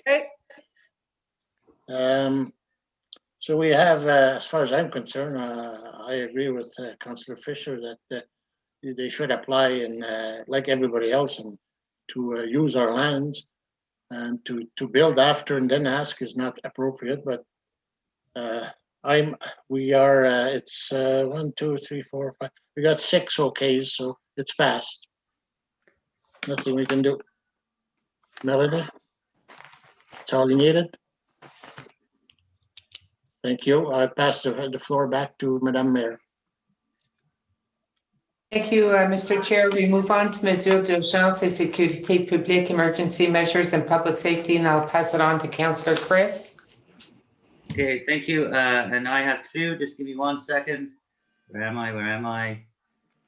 I believe the first one is animal control, and we were given a memo from there she is, from Elisa, and could you run us through that and perhaps tell us what you're looking for, please, and then I will do a roundtable. Thanks. So as we spoke sort of earlier this year, our animal control contract is due for renewal. And I'd like to take it out to an RFP. Now, in an RFP, it's a request for proposal, and you can just kind of throw it out in there and say, tell us how you would do animal control, and then we can evaluate the proposals that come in. But if there were things that council really wanted to ensure was part of the next contract, or issues that the council really wanted to address, and I wanted a bit of some feedback now, so that when we prepare the RFP documents, I include a scope that satisfies what council is looking for. So I've included kind of just bits from the current contract with North Bay Humane Society, so you can see the level of service that we are getting now. You recently heard from the director of the North Bay Humane Society, and he talked about kind of the volume that they see from our community. So it's just if there's anything additional, or things that we really like in here, or things we want to ensure that we get with you know, when we put out an RFP. Thank you. So I'll just, I'll go to round table. I'm just bringing up the note. Councillor Duhame. I was reading the current contract, which includes response to complaints of animals at large, and stray animals, and bylaw infractions, and I want to see a lot of emphasis put on that. I want to make sure that we're glued to the bylaw, and that they're responsible. I've received numerous complaints from people in areas with regards to being afraid to even walk on the street because of some dogs that are attacking them or barking at them. So yeah, you know, it's just to ensure that we are looking at the safety of the people and protecting their rights. Also, you know, the animals have rights as well, but you know, we do have to make sure that the bylaw infractions are looked at very seriously. We do have a bylaw with, you know, with animal bylaw, and that if anybody, you know, owns a dog or whatever animal, they have a right to, they have rights as well, but they do have a right to protect and ensure the safety of the animal. But what is happening here is that our bylaws, there's some changes that we'll have to make in the bylaw, and I know it doesn't have to do with this, but we have to change when it says that they will be enforced by an officer, the West Nipissing Police Force. We should change that to OPP or any officer within the West Nipissing. We would have to include that so that they can enforce the law. So I'm just throwing that at you. If I've been told by OPP they couldn't charge someone because it said the West Nipissing Police Force. So we'd have to maybe put that OPP or any assigned officer in the West Nipissing area. But you know, I don't mind the contract, but I want to make sure that they're doing their job. Thank you, Mr. Chair. Okay, thank you. So Denise, for you, basically, I wrote down vicious dog / animal safety, and that's something to address either here or in the other bylaw. That's basically the synopsis. So going to move on to Councillor Larrabee. Thank you, Mr. Chair. I tend to agree with Yvonne, but I would push this toward our bylaw officer, because it's stipulated West Nipissing Police, OPP. They probably would do it, but it would cost the municipality. We could do it at a better price if we have our bylaw officer addressing this instead of having the Ontario Provincial Police. Or just write any officer. Okay, so thank you, Rolly. So that's another vision. Councillor. Okay. Alyssa's got. Sorry, Elisa, go ahead.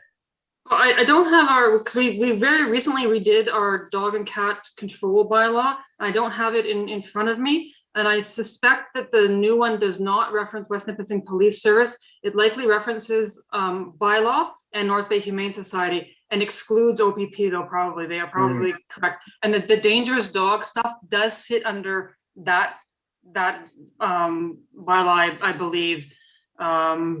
So you know, it could be a matter of discussing with the OPP about adding it back in, so there is some response 2 in the morning if there's a dog loose attacking people that someone has got some stick to do with it. Because I believe it references our bylaw officer already and the North Bay Humane Society as our provider for this service currently.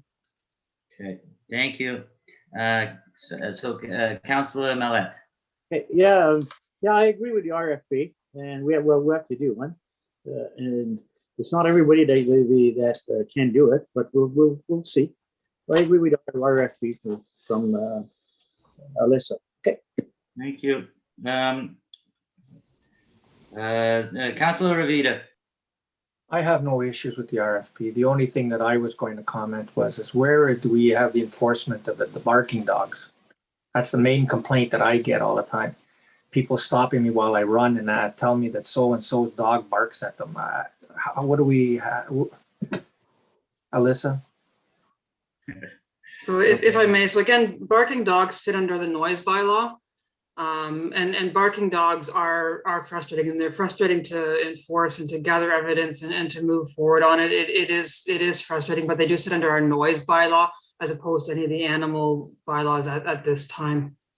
Yeah, okay, thanks. I just had to throw that in. I'm sorry. Yeah. No, I hear you. Barking dogs, the bane of everyone's existence. Okay, Yeah. so Madame Maris.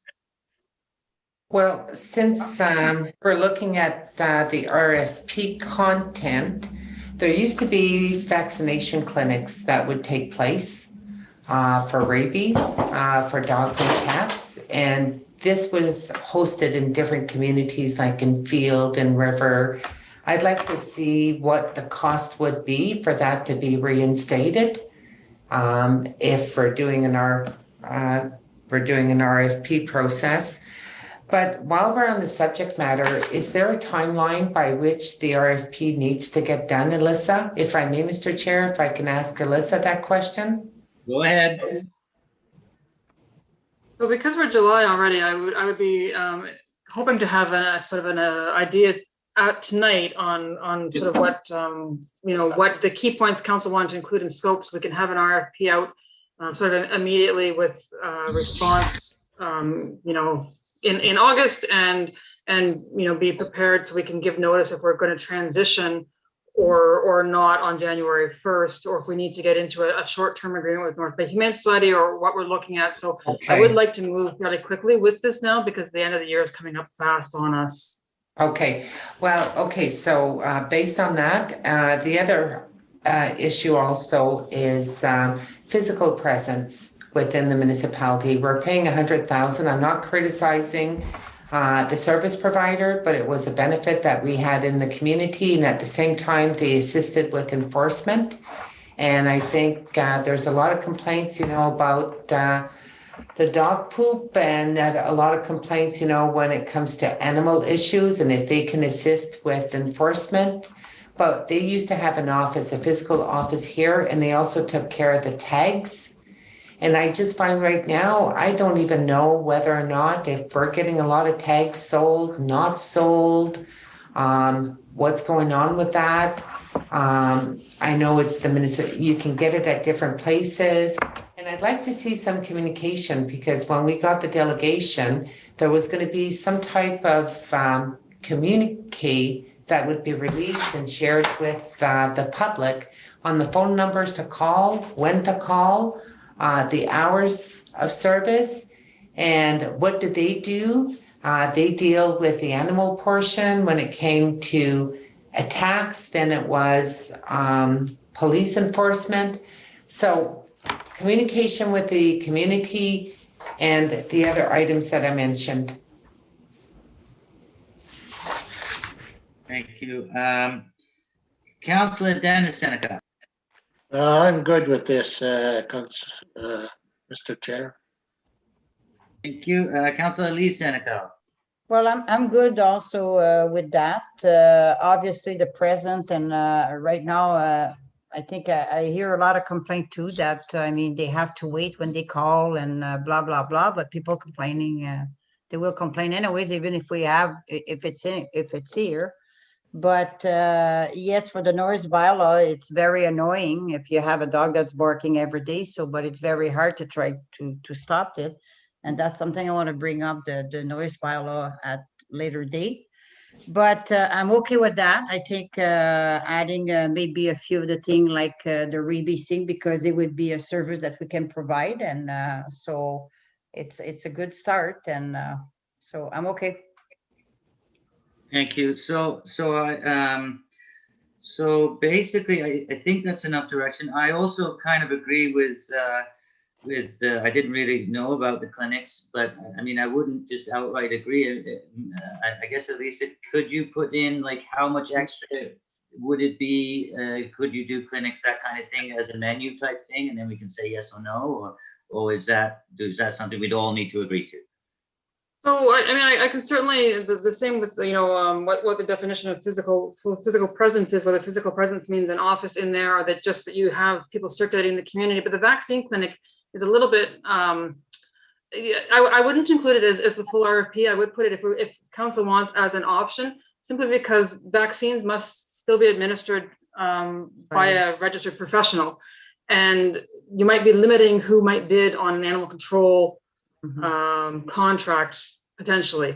So right now the Humane Society does have a vet on as part of their umbrella, but if you're looking at another provider, they might not have that, and they would have to be contracting out, and whether this is the right thing to bundle up with a vaccine clinic or not. But I can certainly say give us an add-on price for it if you could do this as well, and see what happens, and then you've got a choice on how you score that. Okay, so let me just, I got two hands up. I'm actually looking at the screen. So I think Councillor Larrabee, you were first. Thank you, Mr. Chair.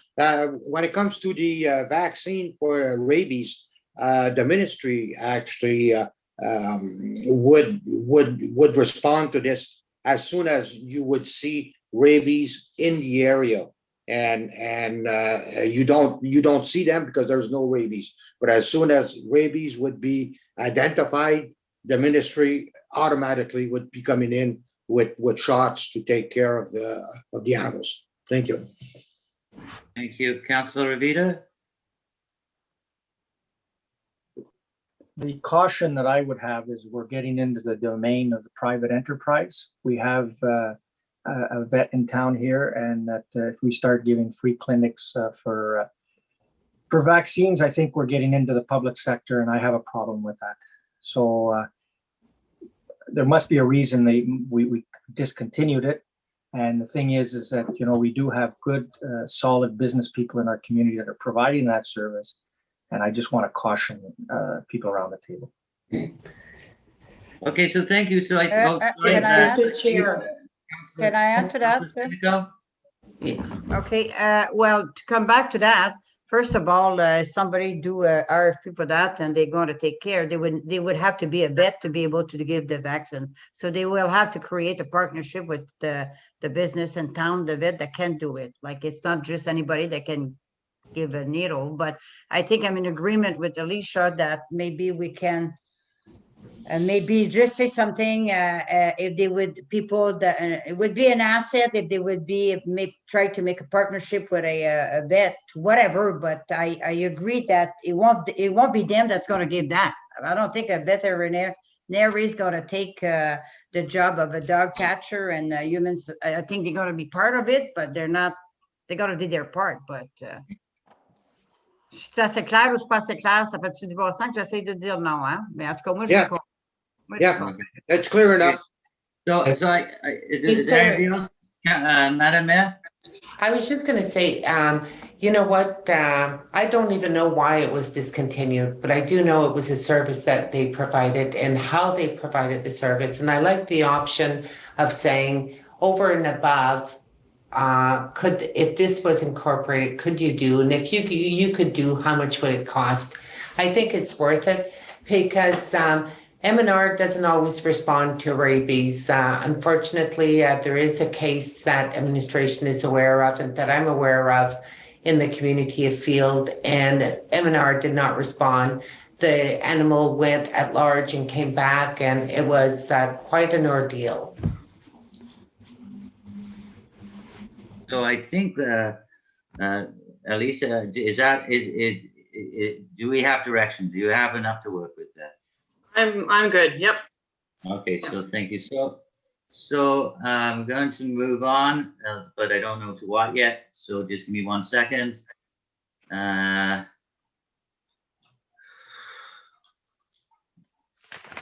am moving on to resident safety concerns, Canal Street. So just as a preempt to this, we all got the email to the resident, and I will say that the OPP is in the process of acquiring a device called a Black Cat, and it's a data speed monitoring device that can be deployed, and basically will give us the real world numbers and data, what the speeds are, what time of day, and all that kind of thing. And councils will be able, you can ask, once it's all in place, you'll be able to have it deployed wherever. So I've asked when that arrives that we deploy that there, so that we can really have an idea of exactly what's going on. And then we can decide about speed bumps and, the people have talked about moving this road. I realize this road has always been a problem. So without further ado, I'm going to open it to the floor. Councillor Duhaime. Okay, okay, that's information. Thanks for that information. I would, in as much as the public works supervisor disagrees with speed bumps, that's the only alternative we have. Now, it's in the way of the grader, and it could, you just can't lay that down. It's got to be something solid and firm so that vehicles will, won't damage the vehicle. But I mean, that's one of the alternatives, and it's probably the only alternative in that area. And I wouldn't have any problem with it if we put in 2 or 3. But in essence, our road superintendent won't be happy, but so be it. It's the safety of the people, and I don't have any problem. Thank you. Thank you. Councillor Larrabee.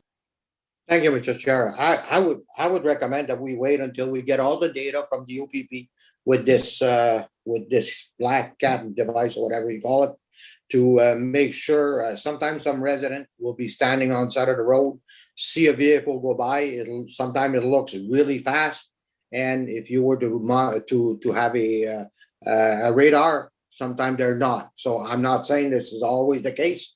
But if you have heavy equipment, big trucks, that sometimes appears to be faster than what it is. I'm not saying that there's no problem there, but and as far as the speed for the maybe if you do not grade that road too often, you are creating speed bumps because there's holes.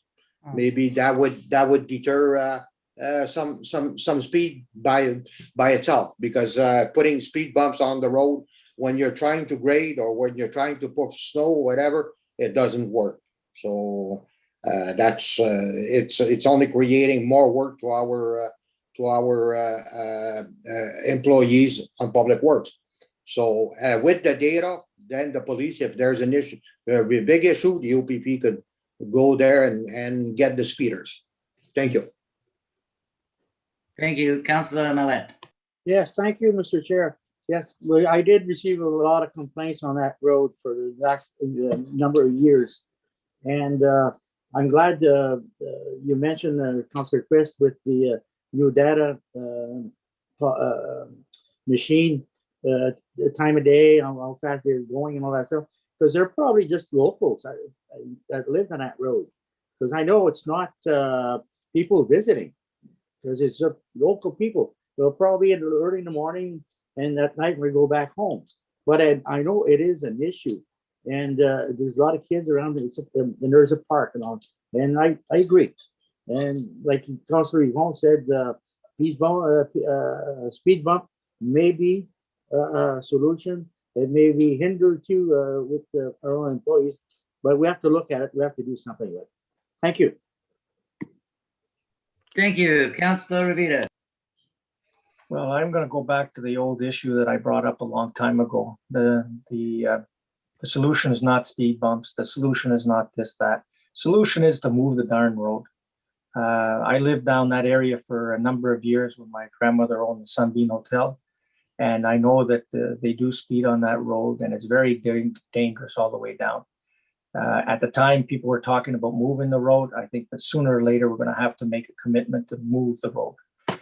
Saying that, I still think that maybe we should give the Black Cat a try on this and determine whether, it is, like Councillor Leo just said, it is a major issue. Then we'll have the data to identify it. Thank you. Madam Mayor.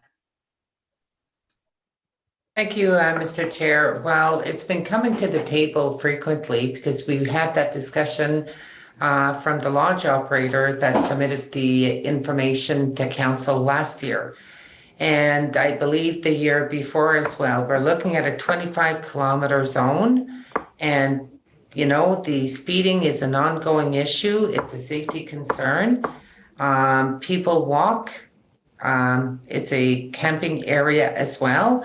And I would be devastated if throughout the years that it's coming to the table and if something would occur and that we haven't done any measures to rectify the problem.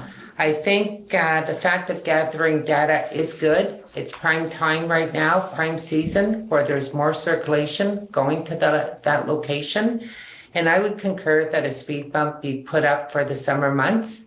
It would be a deterrent. It would definitely slow down people. The speed bump would not stay there for the winter months. The problem right now is the fact that they have a lot of young families, a lot of pedestrians, people walking. Some section of the road are not even wide enough for 2 vehicles. And that section that's been identified is supposed to be 25 kilometers an hour. So I think I've said everything I had to say last year and the year before, and I concur that we should have a speed bump. And I would hope that it be reviewed with our manager of public works and come back with a recommendation of when it could be done. Mr. Chair? Go ahead. I would have to confer with the manager of public works. Wasn't available tonight. The information I received is there isn't an application for speed bumps, appropriate speed bumps on a gravel road. That was his initial email to me earlier today. So we would have to look back at whether those options are feasible. Thank you. Councillor Denny Seneca. Through you, Mr. Chair, it's a very complicated issue. I don't know if we can't put speed bumps. What are we going to do? I'm baffled. I wish the residents would have more solutions, but I think the long-term solution is to move the road for sure. But short-term, I don't know. If the only thing I can think of is speed bumps, but maybe Sean has some ideas in public works. But as for me, I don't have much input. I don't know what to do. If we can't put speed bumps, what else can we do besides monitor the speeds? And I know that black box is just going to tell us that they're speeding. We're not going to learn much from that, I think, but whatever you guys decide. But I think, I don't know how to slow it down. Police, I guess, is the only option we have right now. So anyways, we need to protect the kids and all that. So that's my... Okay, thank you, Councillor Lee Seneca. Well, I go that way quite often just to ride. And I mean, twice in the last month because I go slow, like I used to go to Sunbeam and now there's nothing. And, you slow down and you think about when you went there. And twice I was passed on the left also. Like people are going like crazy. Like Canal Road, like I was beat because I was going 40 kilometers after going out close to the highway. So, I mean, there's something need to be done. It's really, you look at the name that the people that's staying there, it's well traveled. I mean, it's not just people that's staying there that going to work in the morning, coming back in the afternoon. Those people gets visitor. People go just for a ride. It's a nice place to go for a ride. It's nice. I mean, you look at the river, it's so nice. So a lot of people go there. It's dangerous. We need to do something. And I don't, as much as that's the road would be the solution. I don't even know where was it priced at some point of time? Was it a cost associated to do a road? Did we get that information? I don't recall.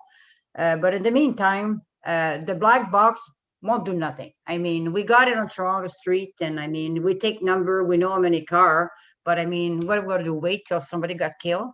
Because it is a dangerous spot in the municipality. So I guess if, like Jay said, Sean is out there and maybe coming back to see if for the summertime, if you put a couple of speed bump and they go there too fast, they're gonna stop by.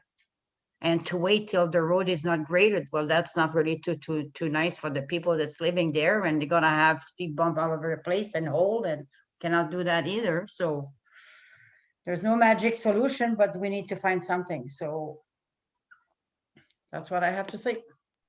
Okay, so thank you. So I think, well, everyone seems to be in agreement something needs to be done. Obviously, I think perhaps we ask our CAO to take this to the manager of public works. We will deploy the black cat, which is, by the way, Lisa, it's a little different than the traffic counter. It will actually tell you, it will give you reports on time of day and actual speeds, and it'll give us a lot of empirical data. That could have, yeah. But I mean, we're talking about money. Excuse me, Councillor Fisher, can I add? Go ahead. Yeah, thank you for clarification, because, but I mean, we're talking about money. Like, I mean, they cannot afford to have a OPP sitting there 24 hours a day, and even they know the time. They will catch some at some point of time, obviously, but The OPP is not sitting. It's just the box that's deployed. So I think we're all in agreement, and I guess CEO is that we can perhaps have the manager of public works with options. Sure. We'll come back with a little bit more specifics on the report. Prior to going to the next section, can I, with your indulgence, look at potentially passing some resolutions, awarding tenders, and there are a few issues under new business that would need attention today, and that'll free you up for future discussions on other things. Certainly. I mean, that's a question to the mayor. I thought you're right. So I am actually finished my section, and I hand the whole thing back to Madam Mayor with a question about, can we go to new business? Thank you very much. Okay. Well, if we move on to community services, we have 3 subject matters, and I think the 3 subject matters, and then we'll proceed with the resolution. Well, I'd want to make sure that you do, Madam Mayor, at least if we can have some sort of acknowledgement that if we go a little bit past 9:30, but I'm looking at my watch, and you know what, Jay, I figured I'll be we'll deal with community services, and maybe if there's no objection, get the updates for COVID, Cache Bay Trailer Park, and we have a request in front of us, Couloirs Nord, giving direction. And if I see that time is moving and that we're not dealing with items quickly enough, we'll move on to resolutions. Sounds fair? Yes, Madam Mayor. Okay, thank you. Community services, COVID update. And I'll pass it on to our Director of Community Services, Stéphane. I'll try to make this quick, Madam Mayor. Stage 3 reopening in the province is effective July 16th, this Friday. This allows us to now reopen our pool and fitness center at the community recreation complex. In speaking with staff again today, our plan is to have both the pool and gym reopen to the public on July 26th. We are in the process of recertification for our lifeguards. We've also recently posted for lifeguard positions because some of our lifeguards are not returning. So we're in need of to hire new lifeguards.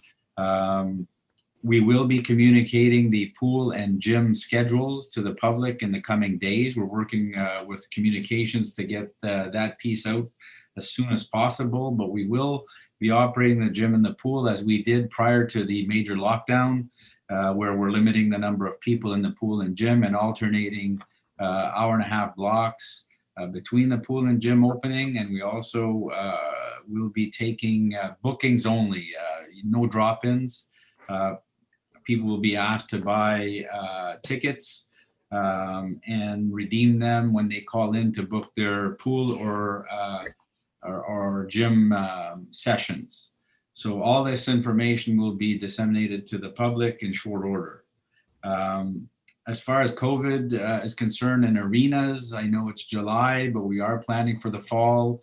There's still a lot of unknowns. We're going to try to get as much detailed information as possible on potentially how arenas can operate. We still need to also discuss with our local hospital here and the health unit as far as vaccination centers and assessment centers, and determining arena opening dates.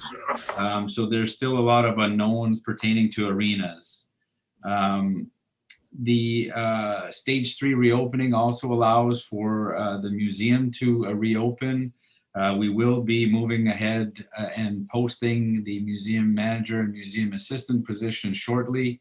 I will also be reaching out to the Museum Advisory Committee so that we can have a meeting sooner than later and discuss plans for reopening the museum once staff is in place and we have more specific plans pertaining to programs and whatnot. We still have 3 weddings that are still scheduled late August in September at the museum. We have staff working with these individuals and determining whether the weddings will proceed or not. And if they do, we'll make sure that we work with them to ensure that their events are within the provincial guidelines and restrictions. I believe that's it for our COVID update pertaining to community services, Madam Mayor. Thank you. Any questions? None? Okay, thank you, Stéphane. We'll move on to the addendum, the Cache Bay Trailer Park. Everyone received the email.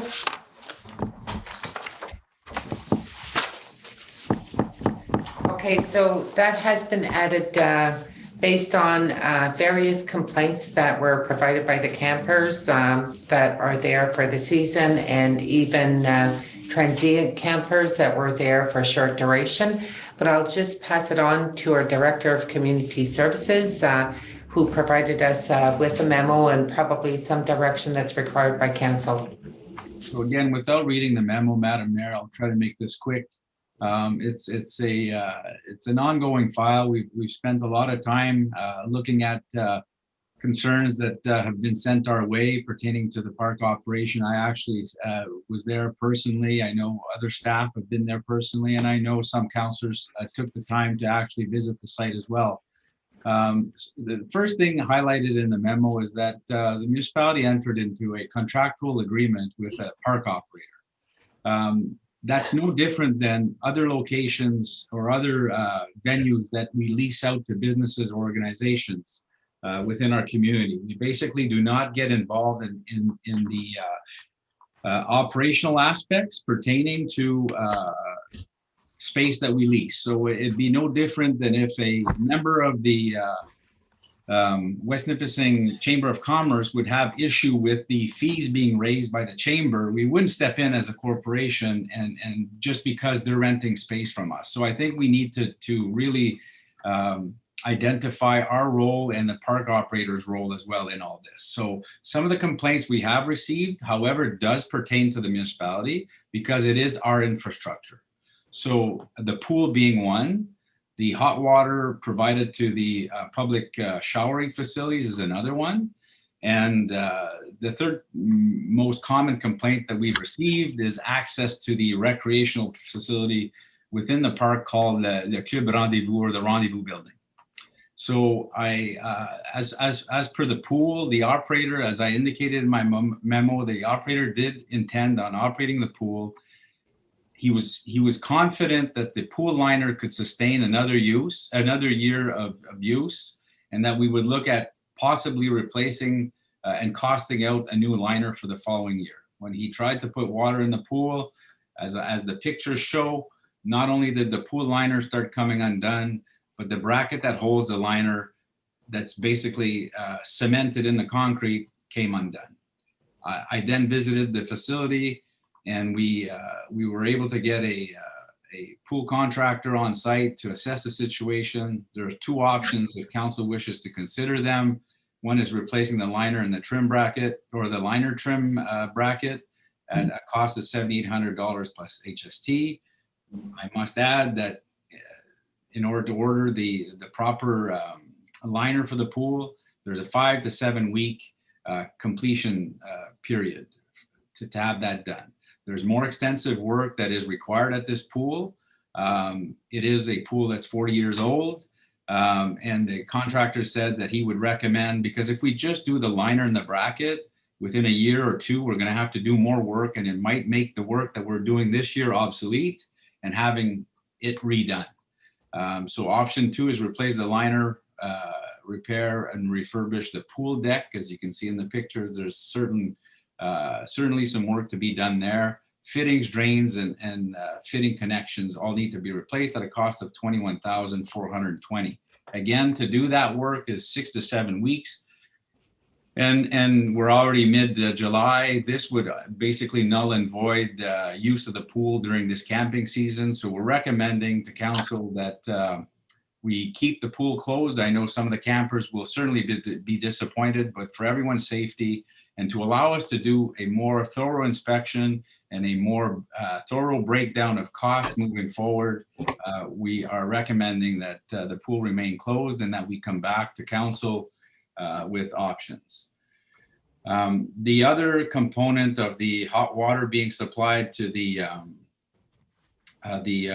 showering facilities. The showering facilities were not available for use all of last year, and they've only been recently as part of stage 2, allowing the public to use these facilities. That being said, the work required to bring the hot water to these showering facilities is more extensive than originally thought. We did bring a couple contractors and we received quotes, and we did issue POs today, and we expect the hot water issue to be rectified as early as next week. So the showering facilities will be made available and there'll be hot water for everyone to use. The rendezvous building, as I explained in the memo, the liability falls on the park operator. It's his prerogative to determine when and how the recreational facility can and should be used. Because of COVID protocols and whatnot, the liability falls 100% on that person. I don't feel that we're in a position to force or mandate the park operator to open that facility if he chooses to not do so. So I would recommend against any direction provided to him. I don't think within our lease agreement with him, we have the mandate to force that upon the park operator. That being said, in conclusion, it is staff's recommendation that over and above everything that's just been mentioned, that a thorough assessment and review of the park's infrastructure and operations be conducted, and all options and recommendations be presented at a later date to council regarding the future operation and status of the Cache Bay Trailer Park. I think it's important that we look at the park's operation and infrastructure in its entirety and bring back recommendations and options to council for council to make determination on what the future of that park will be. Thank you, Stefan. Do you have an update pertaining to the sewage line? They were to be capped by Water and Sewer Department. Was that resolved or is that ongoing? That is ongoing. I believe there's one cap that needs to be done. There's one resident that is negatively affected because of smell at certain opportunities, but our department will look at rectifying that as quickly as possible. Okay. Well, I'm going to do a quick round table. Thank you for the update, because A, you need a direction for the pool, option A, option B, or not do anything, option C, right? Correct. We are recommending that because of the timelines associated with getting the pool repaired, that the entire camping season will basically be done by the time the pool is repaired.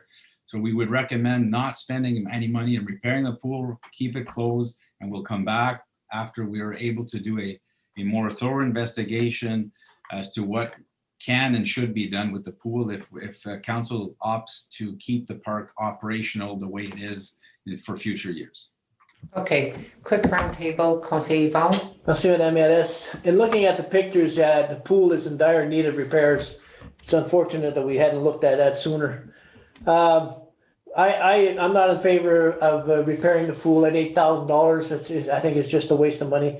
I would agree that maybe we would keep it closed for this year, but we look at it seriously to do an overhaul, complete overhaul. The pool is 40 years old. I'm sure it needs a lot of work and then maybe replacement. As far as the showers are needed. I'm glad we're getting that done. I just like we have an asset here. We have something we could sell at a reasonable rate or a cost, and it could be privately owned. But selling it like as is it doesn't make any sense. So let's repair. Let's do it right. Let's get the most cost efficient as possible. Let's get the showers going, and let's get a detailed analysis like Steph has mentioned. Thank you very much. Okay, Conseil Rowley. Conseil Rowley, you're on mute. Yes, I'm going to take it off there. Yes, I totally agree with Councillor Yvon. We need to, but I would like to have a cost of also the operation of this park, what we're charging and what we're making, because and we'd be in a better situation on making a decision if we want to keep it, if we want to sell it, like Councillor Yvon mentioned. That could be a possibility, but I would like to have more information. And as far as the pool is concerned, doesn't matter which option we take. Right now, it's either 5 weeks or 7 weeks. It's done for this year, because where we're at in the month of July would be at the end of August. We come into September and it's not pool time anymore. So I guess we don't have a choice. The pool's got to be closed for this year. But I would like definitely to have all costs on this project. Thank you. Thank you. Conseil Chris. Councillor Chris. So yeah, I agree with my colleagues. I note that I've questioned why we're in this business from day one. So I really look forward to recommendations on what to do with this moving forward. I would not do the pool. I would leave it. And the other thing is we spend a lot of time on this park, and I just want to remind everybody that these are not actually our constituents, the visitors. Thank you. Conseil Leo. Yes, I agree. Shut it down for here and get an option to replace the whole pool at a cost later on. Yeah, I mean, it's not worth spending the money just to repair it. It'll take 5-6 weeks anyway. So get a other option. Thank you. Thank you. Conseil Denis. Well, I agree that the pool is not an option this year. It's option C, I guess, but I would really like to see a business plan for that place come to council this winter, so we can have a good look at it. And I think we need to make some decisions. So. Thank you. Conseil Alice. You missed Conseil Dan. Thank you, Councillor Lees, for bringing that up. Thank you, Madam Mayor. I had the privilege to go and visit it. I think it's a jewel. I think it's something that's great that we have within our community. And I do totally support your plan, Stefan. I think we should do a thorough assessment of the place, determine what we're going to do with it. And no, I don't think we can spend the money on the pool this summer, because it wouldn't be finished by the end of the year. However, next year, if we still have it, I would strongly believe, well, I hopefully will still have it, because I think it's a jewel in the, I would want us to make sure that the pool is up and going. That's all I would like to say. Thank you. Thank you. Conseil Alice. Well, on the same, I do realize that at the time that we are and to try to repair that will be almost impossible. But instead of saying that we gotta wait till next year, because this year, if that would have been brought up before, maybe like in June, something like that, I think we might have a time to do something with the pool. I know with COVID that it was hard to say that what was happening, but we cannot go back in the past. I would like to see that the people that has been staying there see that something's gonna be done. And I mean, we know we don't have time to repair everything, but some money should be invested this year. And because there's people that goes there, you cannot use the lake. You cannot swim in the lake. And most people, they're older people, and they are camping there because of the beauty. It's a beautiful place. And they had the pool, they had a club, and then all of a sudden, and then the shower. Like, I mean, COVID was 2020, but the shower, they were not hot water in 2019 either. And they knew the water was not working. So I don't know, not blaming anybody, but that's a fact. So that's going to be repaired. I would like to see that, yes, after that, even if you want to sell that place, you got to put that place back on the, together. I mean, it's no two way about that. So that work need to be done, and we'll get our money for selling it because it's a beautiful place. But I would like the resident to see that council is serious, and I understand that it's a lease, but it reflects on us as a municipality because people go there and the attention that camping, and they have a pool, and they have showers, and then showers not working, and no hot water, and then the pool. I think it reflects on the municipality. And I don't agree that we don't have any business, because there's a lot of municipality that own parks, and it's well maintained. And I mean, we need to look at it. I'm looking at the patio, the picture, and I went to see it. It's not something that just happened this year, that the condition that whatever patio that you call it, like the deck. The deck. The club is an infrastructure that belongs to the municipality. Yes, it's up to him to operate it, but I mean, it's there. It's there for what? And to give something. Now COVID is over, so they can be opening, they can be a restriction, they can be, but you're right, you cannot force him. But I mean, municipality have a role to play in there too, because when we lease something, if I lease a house, I have condition to that house too, and maintaining. Okay. So that's my thought. I want to see some money, something to this year to start. So next year, they know that people that are leaving in September, when they're coming back next year, they will have a pool. Because so I'm just going to summarize what I heard. No investment in the pool this year because of the lateness in the season. At the end of the season, we're going to get some type of business plan that will outline the condition of the location, investment that's required. Council is going to discuss at that time what's going to be the future of the Cache Bay Park. That's what I'm hearing right now.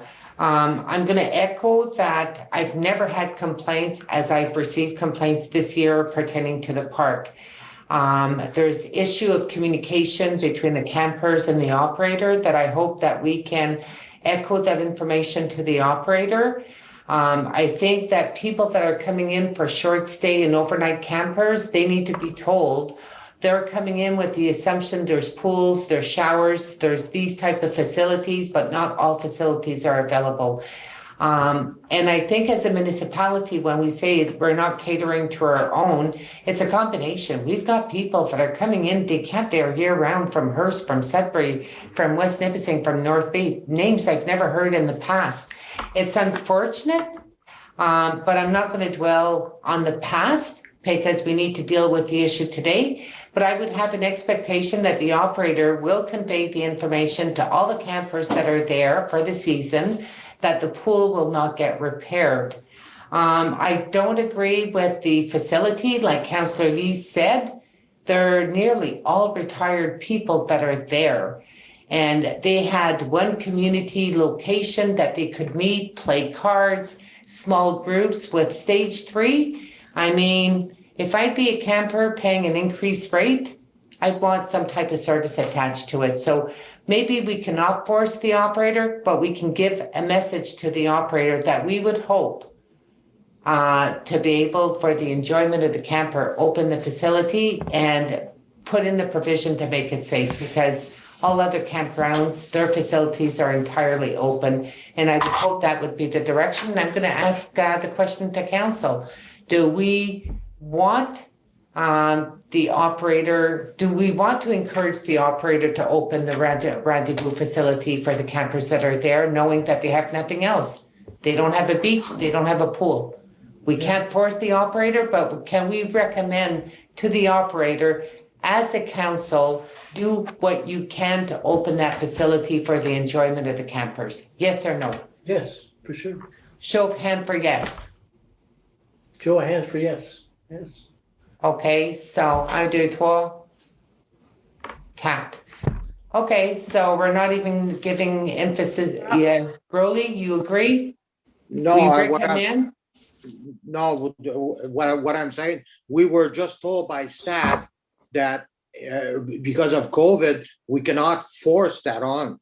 So for You know us- what, Broly, Conseil Broly, I'm not going with the COVID excuse no more. Stage 3 is on the 16th of July, and we're gonna see some events taking place. And you know what? We don't even have the statistics of how many people met in Club Rendezvous. Maybe it was a group of 5, maybe a group of 10, and We what's the need to go. dimension? But anyway, I would hope that the operator would accommodate the campers to alleviate the situation, because it's not pleasant for them and it's bad PR on West Nipissing as a whole. So, okay, you've got your marching orders, Stéphane, and if I get complaints pertaining to Club Rendezvous staying closed, well, we'll just say we had that discussion and we don't want to convince the operator to try to open it. Thank you. Done. No, So I take exception to that, Madam Mayor. Because that's not what your comment was. You were saying that we wanted to force the. No. no. Jose Dan, You're- the You did. chair, I will clarify, do not put words in my mouth. Well, I you put words said, in everybody's mouth. Jose Dan, if you want to disrupt, you can abstain and leave the meeting, and that's what I'll call for you to do. I stated we should ask our staff to encourage the operator to open Rendezvous Club, to give them some type of enjoyment. So that was the clear message, and I asked as a council. But anyway, council did not support the majority of council to have that discussion between staff and the operator to encourage. Thank you. Donc, on procède avec des résolutions qui doivent être adoptées ce soir. Puis il y avait aussi une demande très importante qu'on doit adopter pour Community Services. Mais je vais... OK, la demande de collaboration artistique pour Couleurs du Nord. On a tous lu le courriel qui nous a été acheminé de Dominique Michel. Dominique Boisvenu. C'est un projet qui est un projet de télévision TFO avec la jeunesse pour faire des murales sur des murs municipaux et qu'il y a des municipalités qui étaient sélectionnées. So it's a mural project in relation to TFO and putting colors throughout the north, and that they're splashing colors and murals on municipal building walls. They've earmarked West Nipissing as one. The project is being proposed for August, and they would need to be able to get a decision from council to authorize staff to work with them to see if it's doable on one of the walls of a municipal building, which needs to be a brick wall, which the only brick wall would be here at Town Hall or possibly the municipal building in Verner. But I just want to get a sense of direction of council so we can direct our Director of Community Services and ECDEV to communicate with the proponent and see if it is doable. Yep. Councilor Yvon? Another brick wall to recommend would be the Cache Bay Community Center. There's the large wall facing Edward Street, I believe. Next to it is north facing where the old gymnasium was. Maybe that's a brick wall they can work with. But maybe it's to get a direction if council would be receptive to the project. And then if council is receptive to the project, I recommend a discussion with Dominique to discuss walls and specific location. I know that their first choice was the one here in Sturgeon, but I would recommend that you would have the opportunity to speak with Dominique, but it's to find out, does council support this initiative? and direct staff to speak with the proponent to see what would be the most conducive location. Yeah. Yeah. Okay, does everyone agree? Okay, so, There's some people that's not showing their hand, so we need to show our hand. okay, who agrees that we give direction to staff to be able to communicate with Dominique Bovenu for this project subsidized by TFO? Okay, I see majorities, so this way we'll let Stéphane communicate with Dominique, and if there's any additional information required, I'd be willing to assist our Director of Community Services. Okay, so we move on to resolutions that need to be adopted. Do the resolutions under planning, do they need to be adopted this evening as well? I'm directing the question to the clerk. Yes? They were from the June planning meeting, so the people are waiting to move forward with their construction. Okay, a mover and a seconder for E1. Conseiller Yvon, Conseiller Chris. It is moved by Councillor Duhaime and seconded by Councillor Fisher. Be it resolved that bylaw number 2021-51 being a bylaw to amend zoning bylaw 2014-45 to rezone certain lands located at 174 West Bay Road in Manettville from rural to rural exception zone 8 shall come into force and take effect on the day it is passed. Are there any questions? Aucune question? Any objections? None? Carried. Mover and a seconder for E2, Conseiller Yvon, Conseiller Elise. It is moved by Councillor Duhaime and seconded by Councillor Lee Senecal. Be it resolved that bylaw number 2021-52 being a bylaw to amend zoning bylaw 2014-45 to rezone certain lands located at 249 Canal Road in Sturgeon Falls from rural to rural exception zone 8. 9 shall come into force and take effect on the day it is passed. Are there any questions? None? Any objections? None? Carried. Adopted. Now, if there's no urgency, does council agree that we move on to the new business so we can adopt those resolutions for business? Yes. Yes? Okay. So we're going to move on to new business. Number 1, appoint our bylaw enforcement officer. Mover and a seconder, Conseiller Leo, Conseiller Yvon. It is moved by Councillor Mallette and seconded by Councillor Duhaime. Be it resolved that bylaw number 2021-53 being a bylaw to appoint Nipissing as municipal bylaw enforcement officer for the municipality of West Nipissing shall come into force and take effect on the day it is passed. Any questions or comments? Question for our Director of Corporate Services. This individual is part-time bylaw enforcement officer? That's correct. Okay, we're still recruiting for the second part-time. Yes. Okay, perfect. No other questions? Any objections? None? Carried. Adopted. The next item, I2, was a amendment for fireworks. Mover and a seconder. Conseiller Chris, Conseiller Elise. It is moved by Councillor Fisher and seconded by Councillor Lee Senecal. Be it resolved that bylaw number 2021-54 being a bylaw to amend bylaw number 2011-47 to regulate the sale and use of fireworks in the West Nipissing Municipality shall come into force and take effect on the day it is passed. Any questions? Any objections? None? Carried. Adopted. Next one, award the Lisker Street Sidewalk Project. Mover and a seconder. Conseiller Yvon, Conseiller Leo. Moved by Councillor Duhaime and seconded by Councillor Mallette. Whereas requests for quotes for the construction of a sidewalk on Lisgar Street were opened publicly on June 30th, 2021 by the Manager of Public Works and the Director of Corporate Services. And whereas 2 quotations were received, and whereas the quotations have been reviewed by Telek Engineering and the award being recommended herein consists of the best prices meeting all specifications, and whereas Council concurs with the recommendation received, be it therefore resolved that the quotation for the construction of a sidewalk on Lisgar Street in the West Municipality be awarded to Ed Segay and Sons Trucking and Paving Limited, having submitted the lowest quotation of $128,527.03 plus HST, meeting all specifications. Any questions or comments? Any objections? None. Carried. Adopted. The award for building assessment tender. Mover and a seconder. Conseiller Yvon, Conseiller Leo. It is moved by Councillor Duhaime and seconded by Councillor Millet. Whereas requests for proposal for various municipal building condition assessments were opened on June 7th by the Director of Economic Development and Community Services and the Project Manager of Community Services.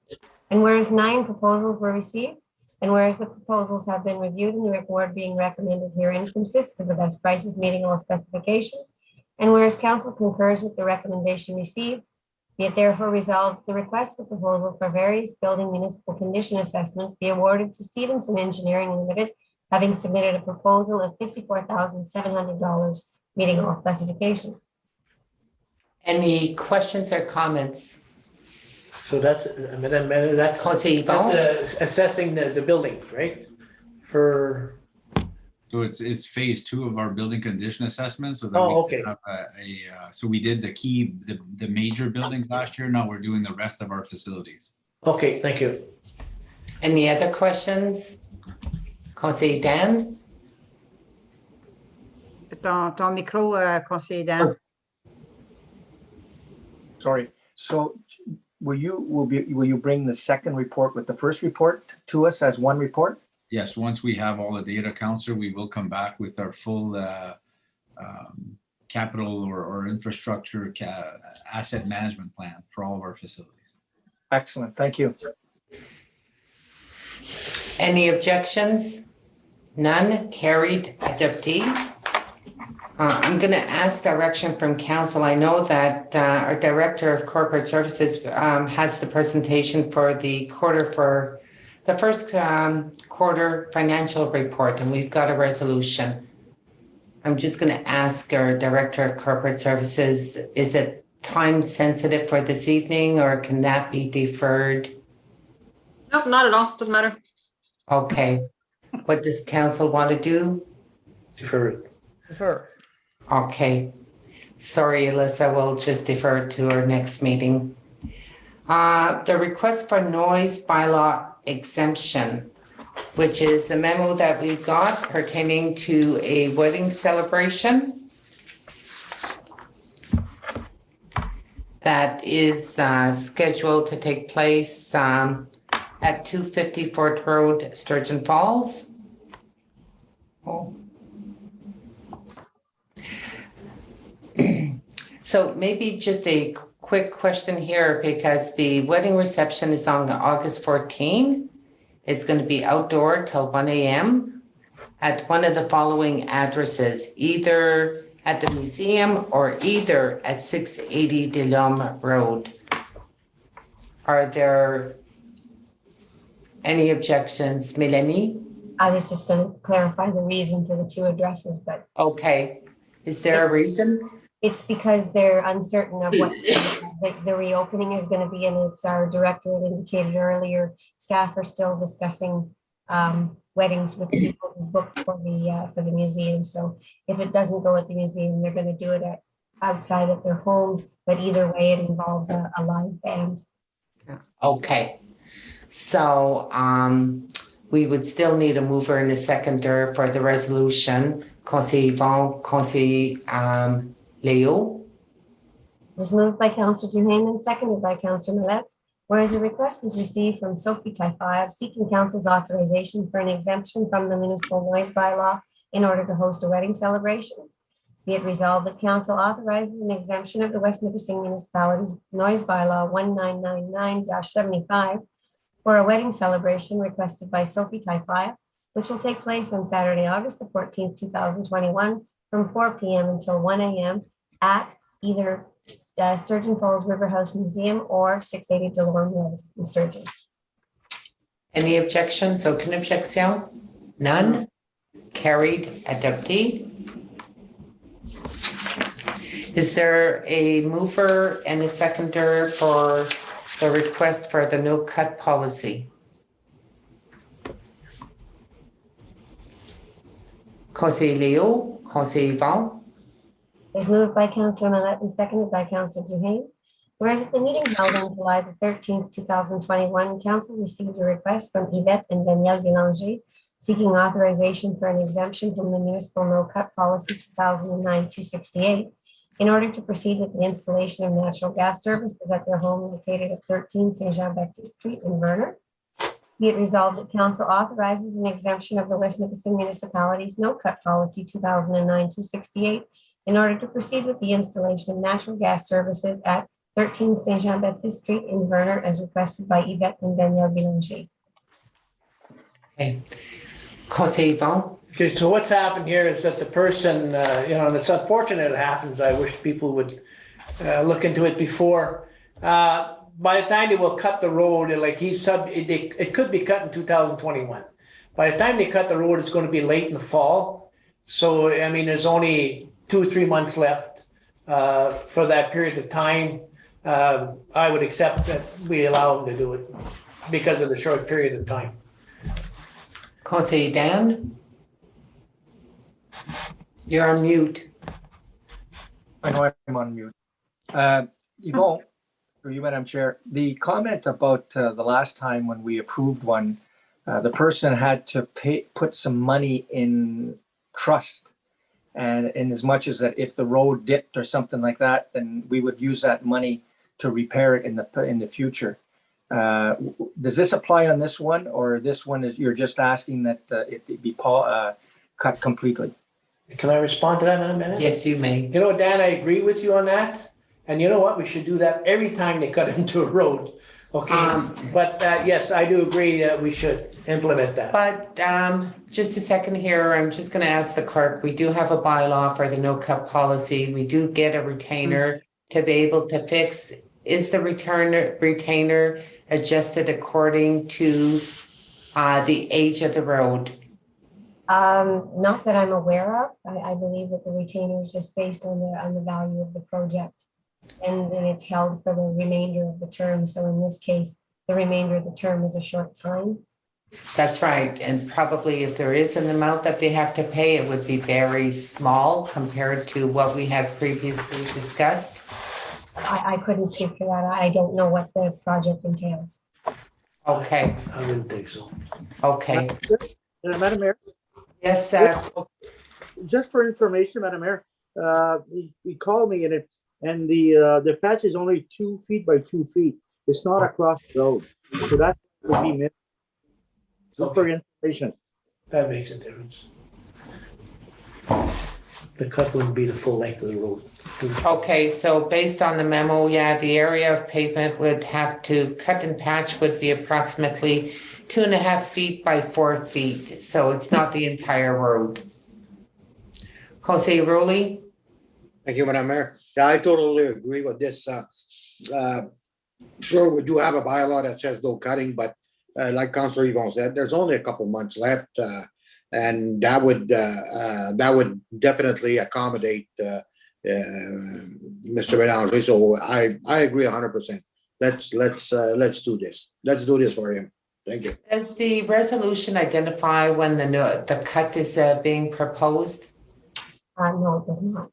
Okay, so right now we're in the month of July and the road was 2022. Maybe should we identify on the resolution that we allow the cut to occur in the fall after October 1st? Madam, and as generally, I used to be a gas contractor.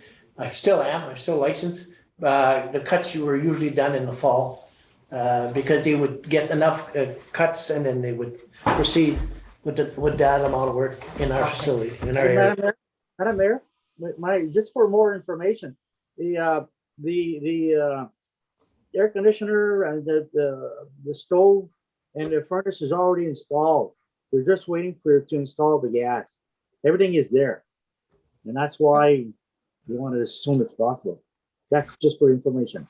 Okay, well, I'm just trying to understand the entire issue. I thought it was maybe in September. Now it's being proposed now.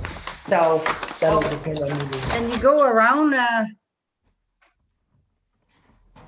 Okay, so you know what, right now, who feels comfortable to move I on? want to talk, please. I want my Okay. turn. I will.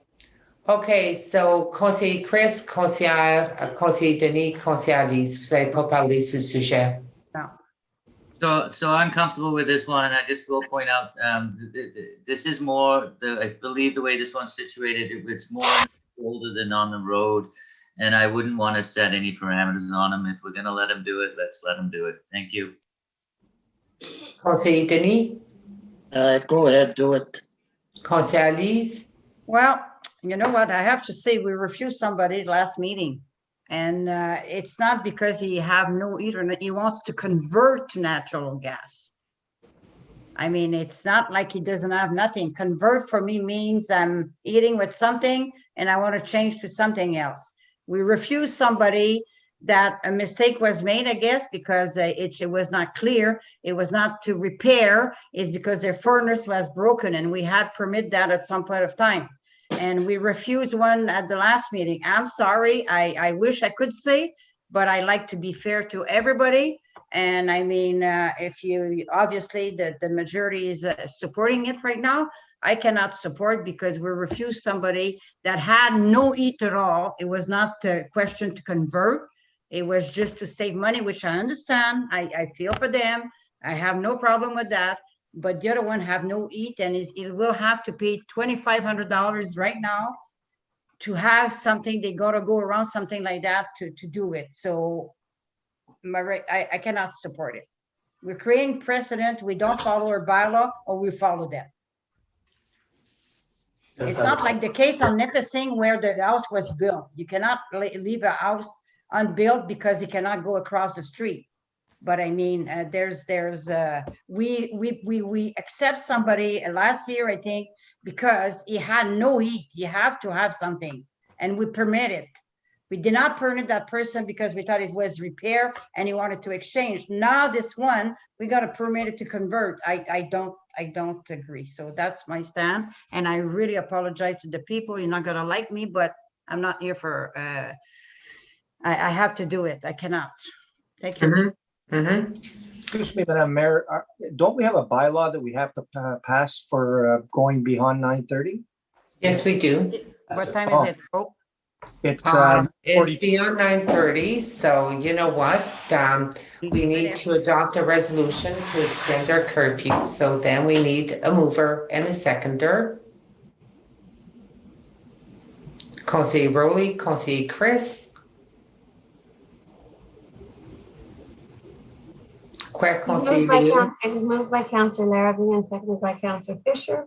At approximately 9:41 p.m., a motion was tabled to extend the meeting beyond the regular curfew in order to proceed with the agenda. Those in favor? 1, 2, 3, 4. Not carried. So be it.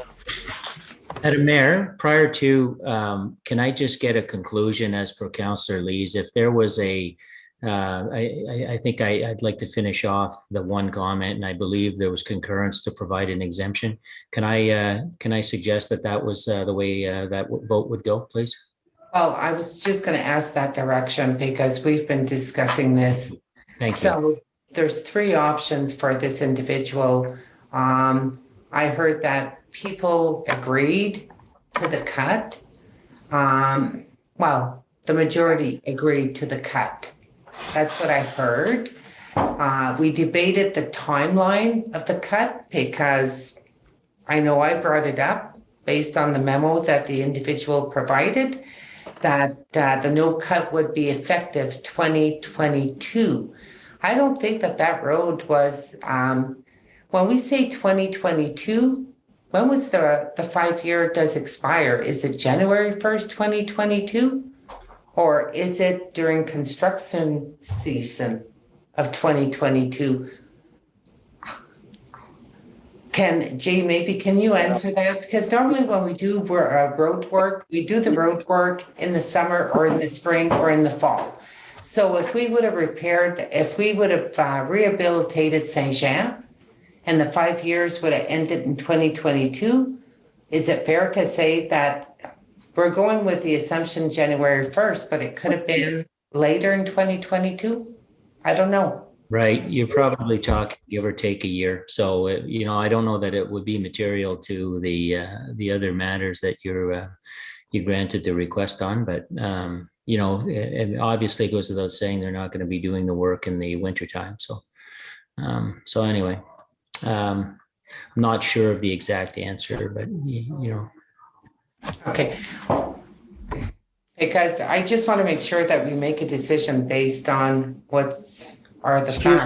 Excuse me, Madam Mayor, you defeated the point of order of going over the curfew, so I guess the meeting should be pulled to an end. Okay, I was attempting to do a courtesy based on a request that was identified since we had discussed it. Then But you're right. we had the Councillor Dane. direction anyway. The direction was given to do it. I mean, We're good. No, we didn't vote on the resolution. The resolution was voted and we had discussed it. So who wishes to grant the no cut policy that's it. as what has been identified so far? 1, 2, 3, 4, 5. So that gives you direction. You can advise the individual that no cut policy exemption provided. So now we need a mover and a seconder to be able to adjourn the meeting. Conseiller Denis, Conseiller Chris. It is moved by Councillor Denise Senecal and seconded by Councillor Fisher. Be it resolved that bylaw number 2021-55, being a bylaw of the West Nipissing Municipality, to confirm the proceedings of council at its meeting held on the 13th of July 2021 shall come into force and take effect on the day it is passed. All in favor? Carried. It is moved by Councillor Denise Senecal and seconded by Councillor Fisher. Be it resolved that the meeting of council held on July 13th, 2021 be adjourned. Can I ask a question before I call this as the meeting adjourned? There's pending issues that have been deferred from one meeting to another meeting. Would council be receptive to a special meeting maybe in 2 weeks from now? Or Tuesday, Thursday, why not this Thursday in the afternoon? We all available and during the day to finish it. Madam Mayor, Okay, Okay. I just wanted to get a feel. I don't want to get into a debate, but there's issues that have been pending and that's something that I don't want to be carried up to August 10th, but we'll have a discussion regarding it. With Jay. Bye-bye. Okay, so coming back to the last resolution, those in favor? Carried. Bonsoir.